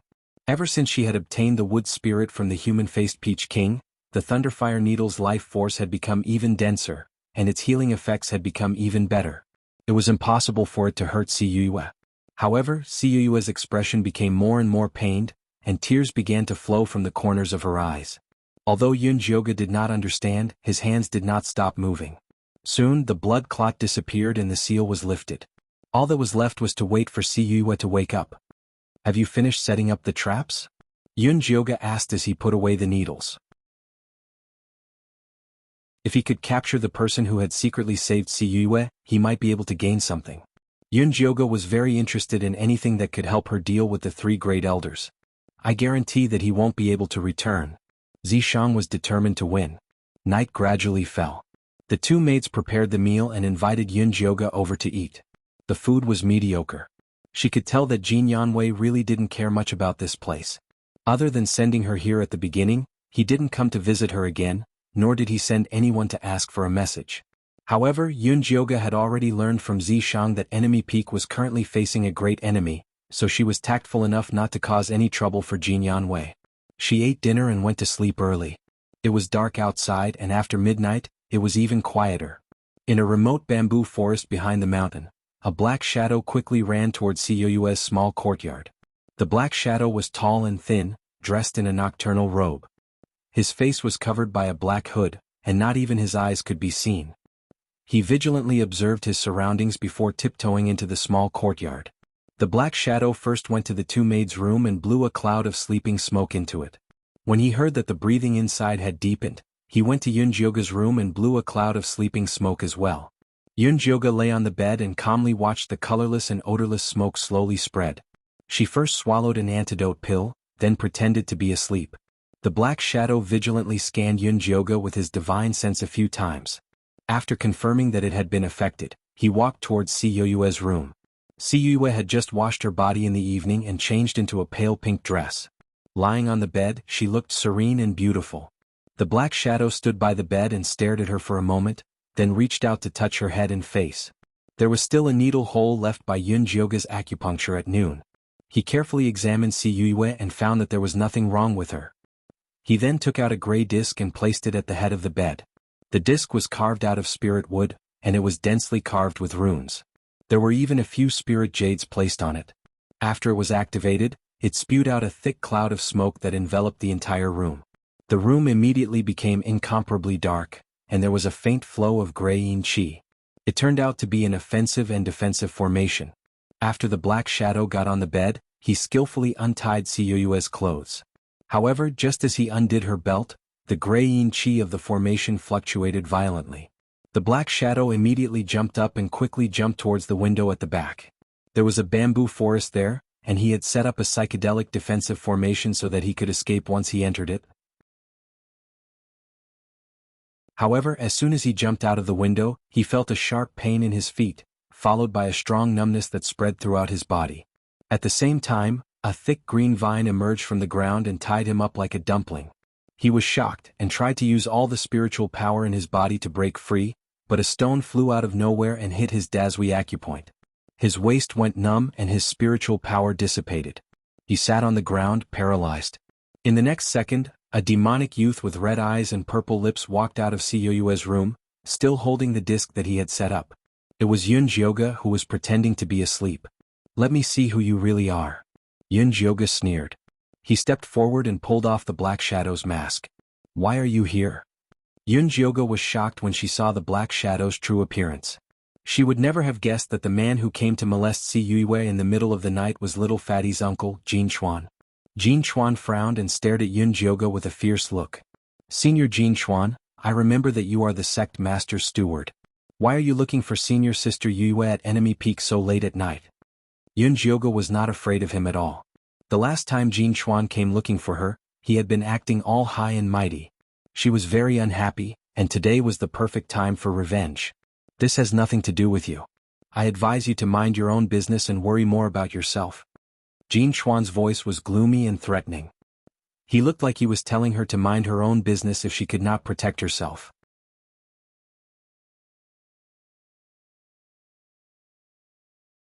Chapter 343. I don't know if Senior Jin Chuan has heard of the proverb, "When there are too many lice, one will not be afraid of an itch." Yunjioga smiled slightly. "Sister is not even afraid of Elder Mo Hua and Elder Baigu, why would she be afraid of a small steward like you?" Jin Chuan saw through Yunjioga's rascality.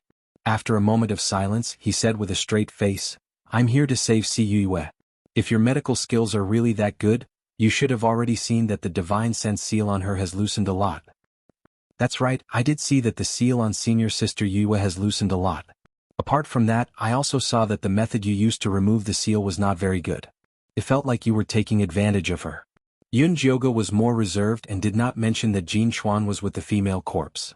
That's right, I did use the method of dual cultivation to treat her injuries. But even if she wakes up and finds out about this, she will definitely not blame me. Jin Chuan was very calm. Yun Jioga was actually speechless. With Cuu's style, this kind of dual cultivation to treat illnesses was really nothing to her. Alright, let me go. If Jin Yanwei finds out, we won't be able to explain ourselves, Jin Chuan said impatiently. What's there to explain? Senior Jin Chuan sacrificed himself to save someone. Such a good thing should be known by senior brother Jin. He might even be grateful to you. Yun Jioga had not found out Jin Chuan's purpose in saving Cue. How could he let him go so easily? What do you want? Jin Chuan's face darkened. Even though he was tied up and sitting on the ground, his aura was still solemn and dignified. He did not look like a rapist at all. You just need to tell me why you sacrificed yourself to save senior sister Yue.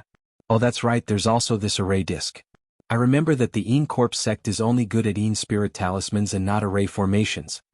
Yun Jioga waved the high-grade array disc in his hand. Although she did not know how to draw talisman patterns, she had studied them after following Zishang for so long.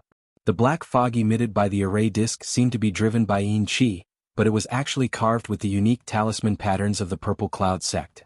It was exactly the same as the talisman patterns that Nan Gongli had given her. When Jin Chuan heard Yun Jioga's question, a fierce killing intent flashed in his eyes, but it quickly disappeared. Since you insist on asking, then I'm not afraid to tell you. I like to fool around with women like this. I can dual cultivate and feel good at the same time. Saving her was just to prevent others from finding out so that I can use it as an excuse to shirk responsibility. As for that array board, I bought it when I went to Amethyst Mountain for work. Jin Chuan suddenly grinned. His originally serious and rigid face suddenly became incomparably evil and charming.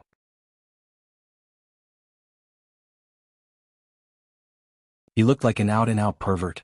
If it was someone else, they would probably believe it. After all, an evil sect like the Een Corp sect had many perverts, so it was normal for them to have this kind of special hobby. However, Yun Jioga instinctively felt that Jin Chuan was lying. Things were definitely not that simple.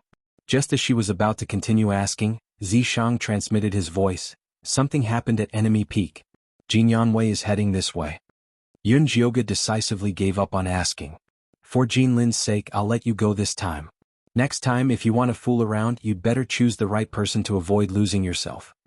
Yun Jioga pinched her fingers and retracted the vines on Jin Chuan's body. Then she threw the paralysis powder antidote to him. Jin Chuan picked up the antidote and sniffed it. After confirming that it was not poisonous, he swallowed it. Once he regained his mobility, he immediately disappeared into the bamboo forest. Yun Jioga hurriedly returned to the courtyard. Not long later, she saw Jin Yanwei rushing over with a serious expression.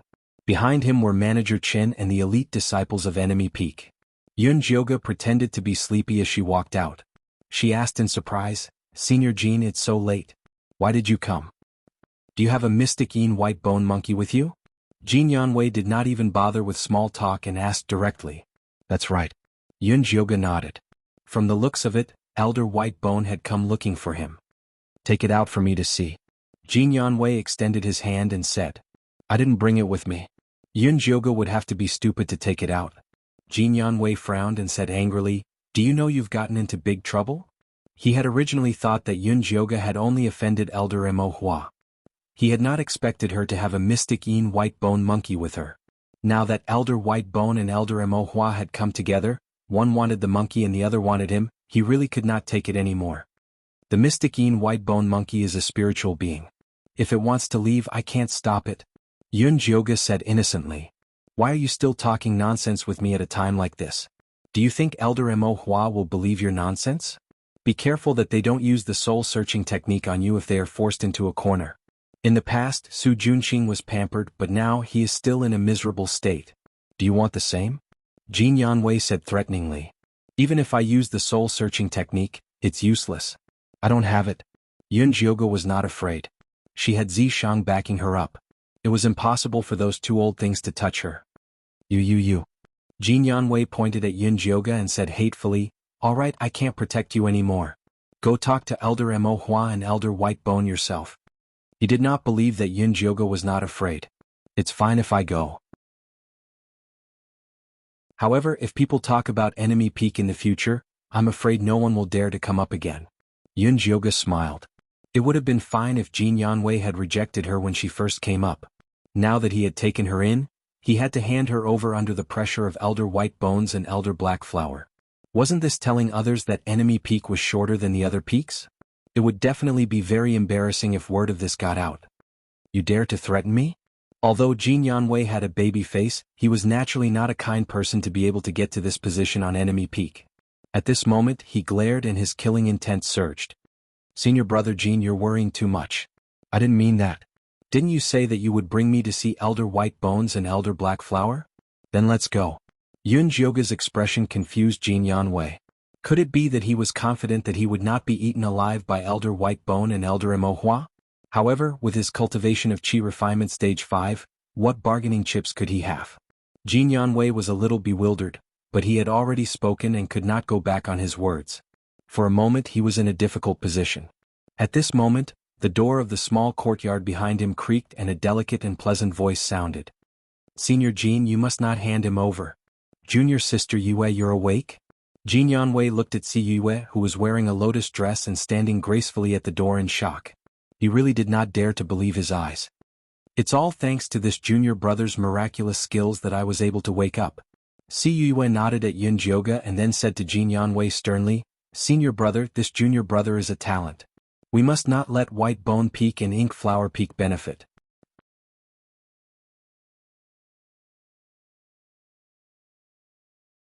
Chapter 344.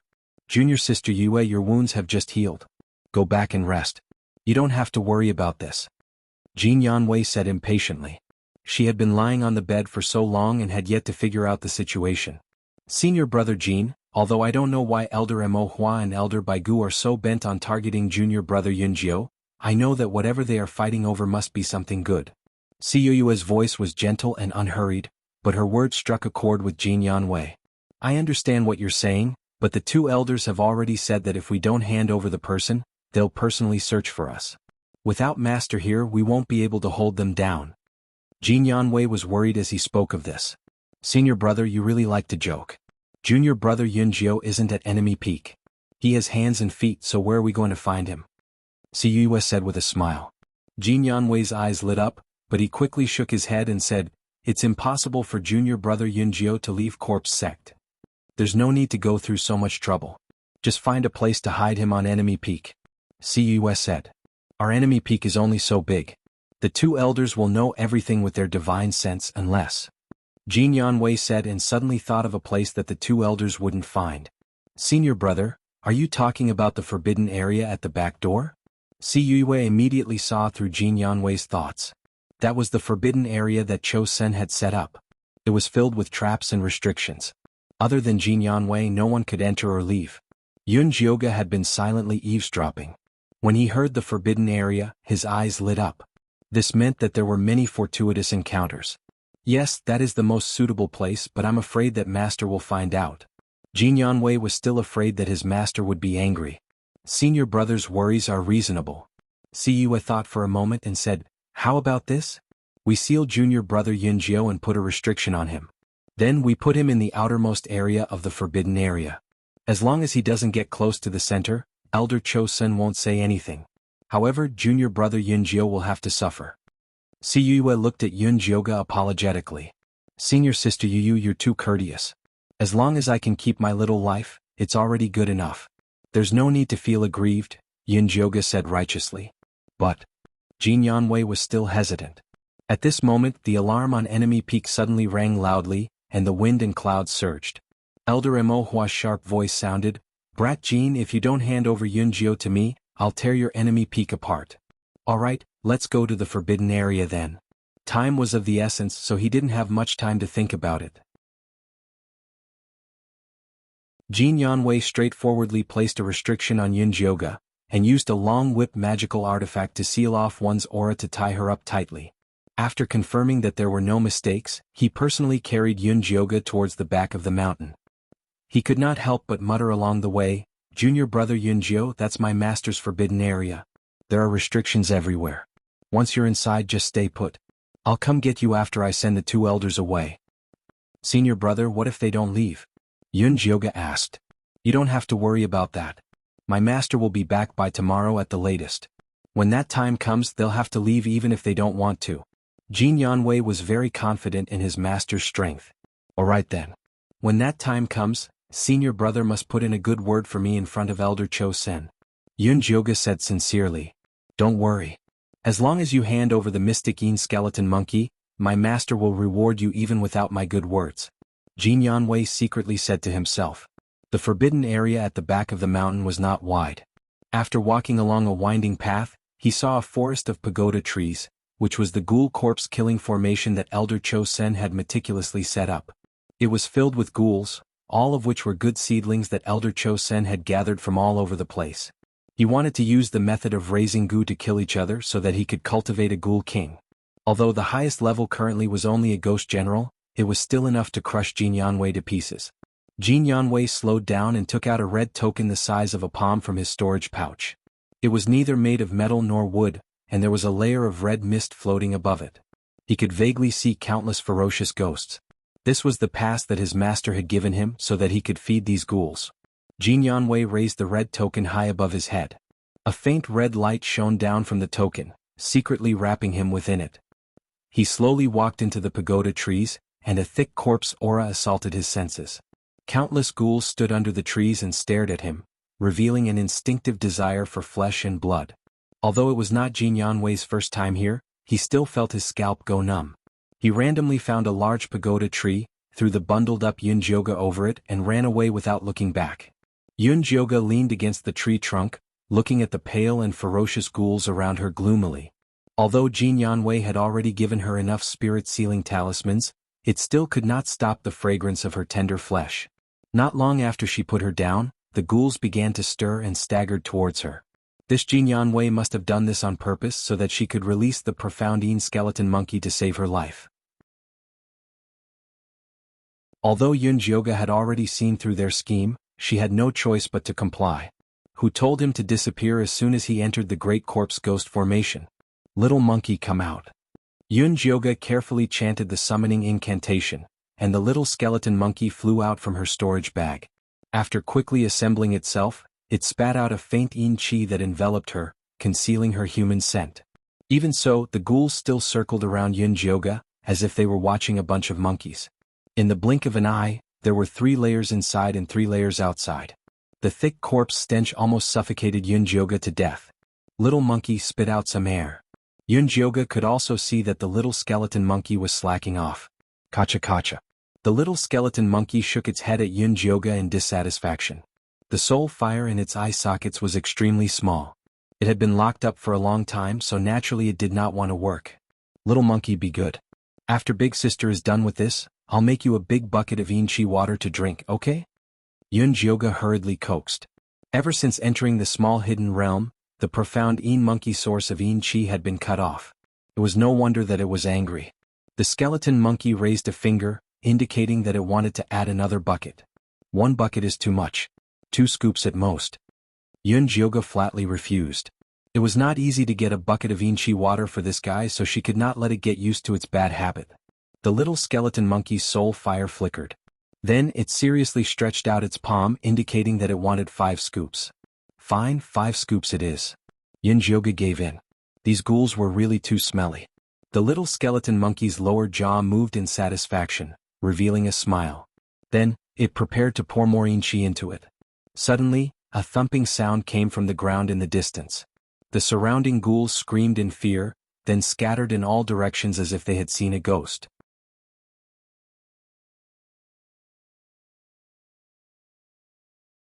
Chapter 345. Yun Jioga suddenly clenched her fists and saw a tall, burly, green-eyed ghoul dressed in bronze armor rushing towards her. The ghoul raised a cyan moon saber that was shrouded in black chi. The tip of the saber slashed down viciously at Yun Jioga's location. The wind from the saber immediately cut a large crack in the ground. Then, billowing smoke mixed with the sound of an explosion assaulted Yun Jioga. Little monkey, run. Yun Jioga wanted the white bone monkey to escape with her. She didn't expect the idiot to stand up and leave, leaving Yun Jioga on the spot. Boom. At the crucial moment, a purple mist shot out from the imprint on Yun Jioga's wrist, wrapping her up tightly. The crack stopped in front of Yun Jioga. The corpse ghost roared in anger when its attack missed. It raised its saber and the black energy became stronger as it slashed towards Yunjioga again. But this time, before the saber landed, it was broken by a purplish-black spear. The spear's momentum did not decrease as it sent the corpse ghost flying into the sky. "Where did you run off to?" Yunjioga asked as she kept the disloyal white bone monkey into her storage bag. "Where did you run off to?" Yunjioga asked as she kept the disloyal white bone monkey into her storage bag. "Where did you run off to just now?" Yunjioga asked as she kept the disloyal white bone monkey into her storage bag. Yunjioga's eyes lit up, but when she thought of Elder Cho Sen, she hesitated. "Will we be discovered if we barge in like this? With me here, I guarantee he won't find out." Even though the restrictions were not bad, it was not enough in Zishang's eyes. "Alright then, let's go in and take a look." Yunjioga immediately became excited. Yunjioga and Zishang followed the mysterious white bone monkey's lead and easily passed through the corpse ghost array. After avoiding many traps, they arrived in front of a dark cave. "This cave doesn't look like much." Yunjioga looked around the empty cave and did not find anything out of the ordinary. "Condense the energy in your forehead and look carefully. See if there's anything on the ground and walls." Zishang placed his palm behind Yunjioga, lending her some strength. Yunjioga opened his spiritual eye and took a closer look. Indeed, he discovered that the cave walls and the ground were filled with black spirit runes. They were like a spider web that was tightly interwoven, waiting for its prey to take the bait. This is the Netherworld 4 Slaughter Formation. Even though it hasn't been set up completely, its might isn't weak. If one were to enter rashly, then not only would one's body be instantly destroyed by the formation, one's soul would be captured as well. It's extremely vicious. Zishang explained. "How do we get in?" At first, Yunjioga didn't think so. Now he realized that the cave was giving off a huge pressure. "What are you afraid of when I'm here?" Zishang laughed with ridicule, and then he summoned the dark skeleton monkey over. The mystic white bone monkey was very respectful towards Zishang and obediently walked over. Zishang unceremoniously dismantled the mystic white bone and reassembled it into the shape of an umbrella. The monkey head happened to be facing Yunjioga. "Why did you do this to it?" Yunjioga looked at the skeleton monkey's pitiful soul fire, his heart filled with sympathy. "I've thought about it. This Netherworld 4 kill formation requires an extreme chi to defend against it," Zishang said. "Then will the little monkey be in danger? If there was danger, then forget it." Compared to looking for some unknown watermelon, it was more important to protect this sesame seed in his hand. No, it has eaten too much chi during this period of time. It's just right to use this formation to temper it. Zishang had a look of, "I'm doing it for its own good." The skeleton monkey's soul fire jumped wildly as if it was shouting, "No, no, no, no. Good child, only by going through the hardships can you rise to the top. Do your best." Yunjioga patted its big head, and then stood under the umbrella with Zishang. However, this umbrella was still a little small, and couldn't completely cover the two of them. "Come up." Zishang squatted down, looking like he was going to let Yunjioga carry him away. Yunjioga didn't hesitate to get on his back. The two of them held the skeleton umbrella and stepped into the cave. The scene in front of them instantly changed drastically. The empty cave turned into boundless darkness. The cries of a baby and the laughter of a child drifted in from an unknown place, disappearing in the blink of an eye. But then a shrill female voice rang out. It was faint and resentful, as if crying and complaining. It made one's scalp go numb. Yunjioga was a veteran, so she naturally wouldn't be scared by these little tricks.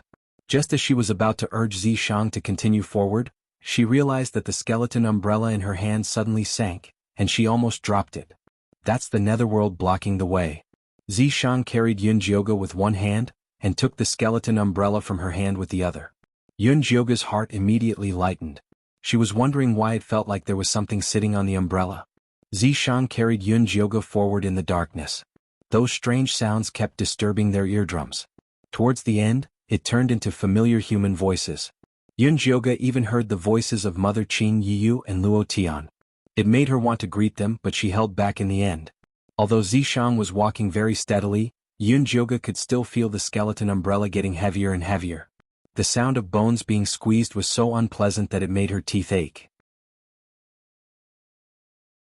Yunjioga was afraid that the skeleton monkey wouldn't be able to hold on, but she saw that the thin white bones kept releasing wisps of yin qi. Under the guidance of Zishang's spiritual power, The yin qi kept forming a cycle, and the bones became more and more solid. In the end, the skeleton umbrella shrunk to half its original size, but the yin qi it emitted doubled. Every thin bone shone with a metallic glow. It seemed like it had successfully advanced. Before Yunjioga could be happy, a cliff suddenly appeared in front of her. The bottom of the cliff was so deep that she couldn't see it, and the mountain wind made her face hurt. Next. Before Yunjioga could finish her question, Zishang had already carried her and jumped down the cliff. Yunjioga thought that she would hear the sound of the wind, but there was nothing. As soon as she jumped down, a stone room appeared in front of her eyes. So the cliff was just an illusion. Zishang put the skeleton monkey away and placed his palm on the stone room. With the invasion of the purple mist, the stone room opened wide and waves of light came from treasures. This was a treasure room. This treasure room was very spacious. There weren't many things, but they were arranged very neatly. On the left stood a row of Yin corpses that looked like monkeys. There were over 100 of them and they were covered in Yin spirit runes, looking fierce and scary. In the middle was a light screen with over 10 small balls of light. Inside were high-level totem weapons. The lowest was a 4th-grade totem weapon. They were much higher level than Yunjioga's bone spike and thunder snake whip. She couldn't help but be envious, but she didn't dare have any ideas. On the right was a row of medicine cabinets carved from flower branches and spirit wood. Bottles of pills were neatly arranged on top of the cabinets. They were all top-notch pills that were extremely useful for cultivation. There was even a bottle of foundation-building pills. Below the cabinets was a huge jade medicine cabinet with countless beautiful blood lotus flowers stacked on top of each other. This elder Chosen is quite rich. Yunjioga was very moved. A golden core ancestor was truly rich. The real good things aren't here. Zishang gave a faint smile and pointed at the bottom of the medicine cabinet.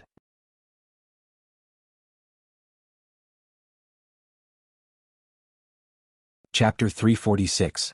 You mean there's a secret room below? Yunjioga was excited. Being able to be hidden so tightly by Chosen, the treasures in this secret room must not be ordinary. Stand back first. Zishang had Yunjioga back to the door. Then he began to draw some runes on the bottom of the medicine cabinet. It was the floating talisman. When the last rune was finished, the small array flashed with a faint blue light. Then the incomparably heavy medicine cabinet slowly rose up, revealing the black-red floor below. This black-red floor was covered in blood-red Yin spirit runes. It was like blood-red eyes staring at the intruder, releasing a cold and gloomy aura. Zishang had done a lot of research on nether spirit formations. Once he found the entry point, he poured an extremely pure purple qi into it. The blood-red eyes seemed like they were hypnotized as they slowly closed their eyes. Following that, the floor split open on both sides, and a blood-red coffin emerged from the ground. The Yin spirit runes carved on the coffin looked like blood-red chains, and it emitted a nauseating stench. Yunjioga quickly swallowed 2 poison-repelling pills, feeling a bit better. He asked Zishang, "This coffin doesn't seem right." The Yin spirit runes on it are soul-nourishing talismans. It uses the spiritual energy of the blood to nourish the soul. Zishang said this while walking around the coffin a few times, carefully studying the method to open it. "Do you think the thing inside is Chosen's Yin corpse?" Yunjioga asked with great interest. It said that no one in the Yin corpse sect had ever seen Chosen's Yin corpse. "We'll know once we open it." Zishang quickly found a way to open it. After pouring in his unique purple demonic energy, the lid of the coffin opened to the side. A very nice fragrance came from the coffin. It was the smell of the blood lotus. Yunjioga couldn't help looking into the coffin. He was instantly shocked. What was lying inside was not a Yin corpse, but rather a beautiful girl wearing sky-blue robes. Her skin was white, her eyebrows were like a painting, her nose was straight and delicate, her red lips were slightly curled up, as if she was smiling, making people feel happy. Her chin was small and exquisite. It was very perfect. But the most important thing was that this young girl was actually at the late golden core stage. With Chosen's temper, he should have immediately refined this kind of good material into a Yin corpse. Why would he put it here? Yunjioga couldn't help but take a closer look at the girl. He found that Siyue's chin was somewhat similar to this girl's. Could this be the reason why Chosen doted on Siyue? Then what was the relationship between this girl and Chosen? They couldn't be lovers, right? This woman's soul has been taken away. Zishang raised his eyebrows. Cultivators in the later stage of the gold core realm all had the ability to self-destruct their gold core. When they encountered a situation where they could not be saved, they would use this big move. Therefore, it was very difficult to take away their souls, unless it was an old monster in the nascent soul realm. Could he have been taken away by Cho Sin? Yun Jioga instantly imagined a scene of a scumbag with a knife. Judging from Elder Mo Hua's ruthlessness, there was a high possibility of that happening. Zishang shook his head. I don't think so. Look at the water in the coffin. It's formed by the blood lotus. There's no need for him to capture a person's soul and spend so much effort to preserve the corpse. Zishang shook his head. Only then did Yun Jioga realize that the amber liquid in the coffin was formed by the blood lotus. The bloodthirsty sect helped Cho Sin grow flowers in the Thunder Nation. Every year they had to kill countless people for 10 flowers to mature. He didn't expect Cho Sin to use them as formalin. However, what shocked Yun Jioga the most was the small silk-like object in the girl's hand. If she wasn't wrong, it was a treasure map. Yun Jioga couldn't help but reach out to take it. However, Zishang stopped him. Don't move. Be careful of her corpse transformation. Corpse transformation? Didn't you say she wasn't a yin corpse? Yun Jioga stopped and asked. Look carefully at what's in the water. Zishang opened Yun Jioga's spirit eye. Yun Jioga looked carefully and realized that there were many transparent bugs in the water. They were densely packed and in the shape of chains. They were extremely similar to the yin spirit runes on the outside of the coffin.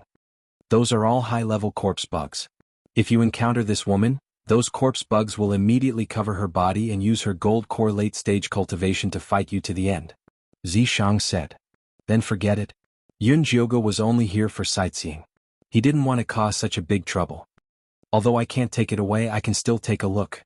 Zishang's fingers moved slightly. The silk seemed to have a life of its own as it flew up and appeared in front of Yun Jioga. This treasure map was extremely big. It was the size of 3 palms. Yun Jioga took out the treasure map that he found on the Crown Prince and the Yi sisters. It really did match. Moreover, more than half of it was restored. Only a quarter of it was missing. I want it. Yun Jioga was excited. As long as he could get this treasure map, he wasn't afraid of any commotion. Now is not the time. Zishang shook his head. His fingers moved again and the treasure map returned to the girl's hand. All right. Although Yun Jioga felt a little regretful, he wasn't very disappointed.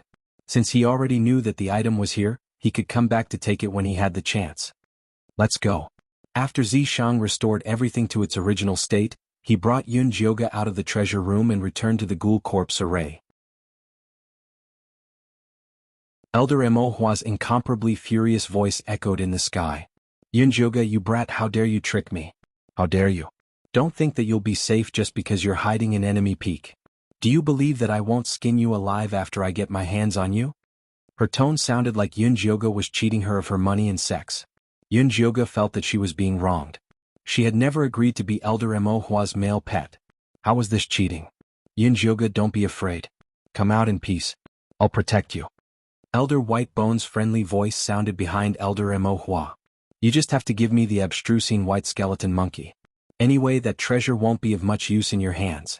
Why don't you exchange it with me for a suitable cultivation method or magic item? Or if you want a foundation establishment pill, that's fine too. I have 3 with me. I'll give them all to you. White Bone's old man, are you trying to snatch people from me? Elder Mo Hua flew into a rage out of humiliation. Mo Hua, don't be angry. I'll help you find a group of better disciples later and send them to your Mo Hua palace as an apology. Elder White Bones looked like he was in the mood to negotiate. Do you think I care? Old Elder Mo was very dissatisfied. We're all old friends. All the disciples of the Yin Corpse sect are listening. Give me some face. Elder White Bones played the emotional card. The 2 of them echoed each other. One white face and the other black face, they spoke in full swing. It was as if the 2 of them had really reconciled and were going to arrange a good place for Yun Jioga. You're tuning in to the Han Li's Wuxia Chronicles YouTube channel. We're so grateful for your support, and don't forget to subscribe to join us on this incredible journey through captivating stories. Your generosity through donations truly makes a world of difference, as it's the primary source of revenue that allows me to expand and enhance this channel for you. Thank you from the bottom of my heart for being a part of this adventure.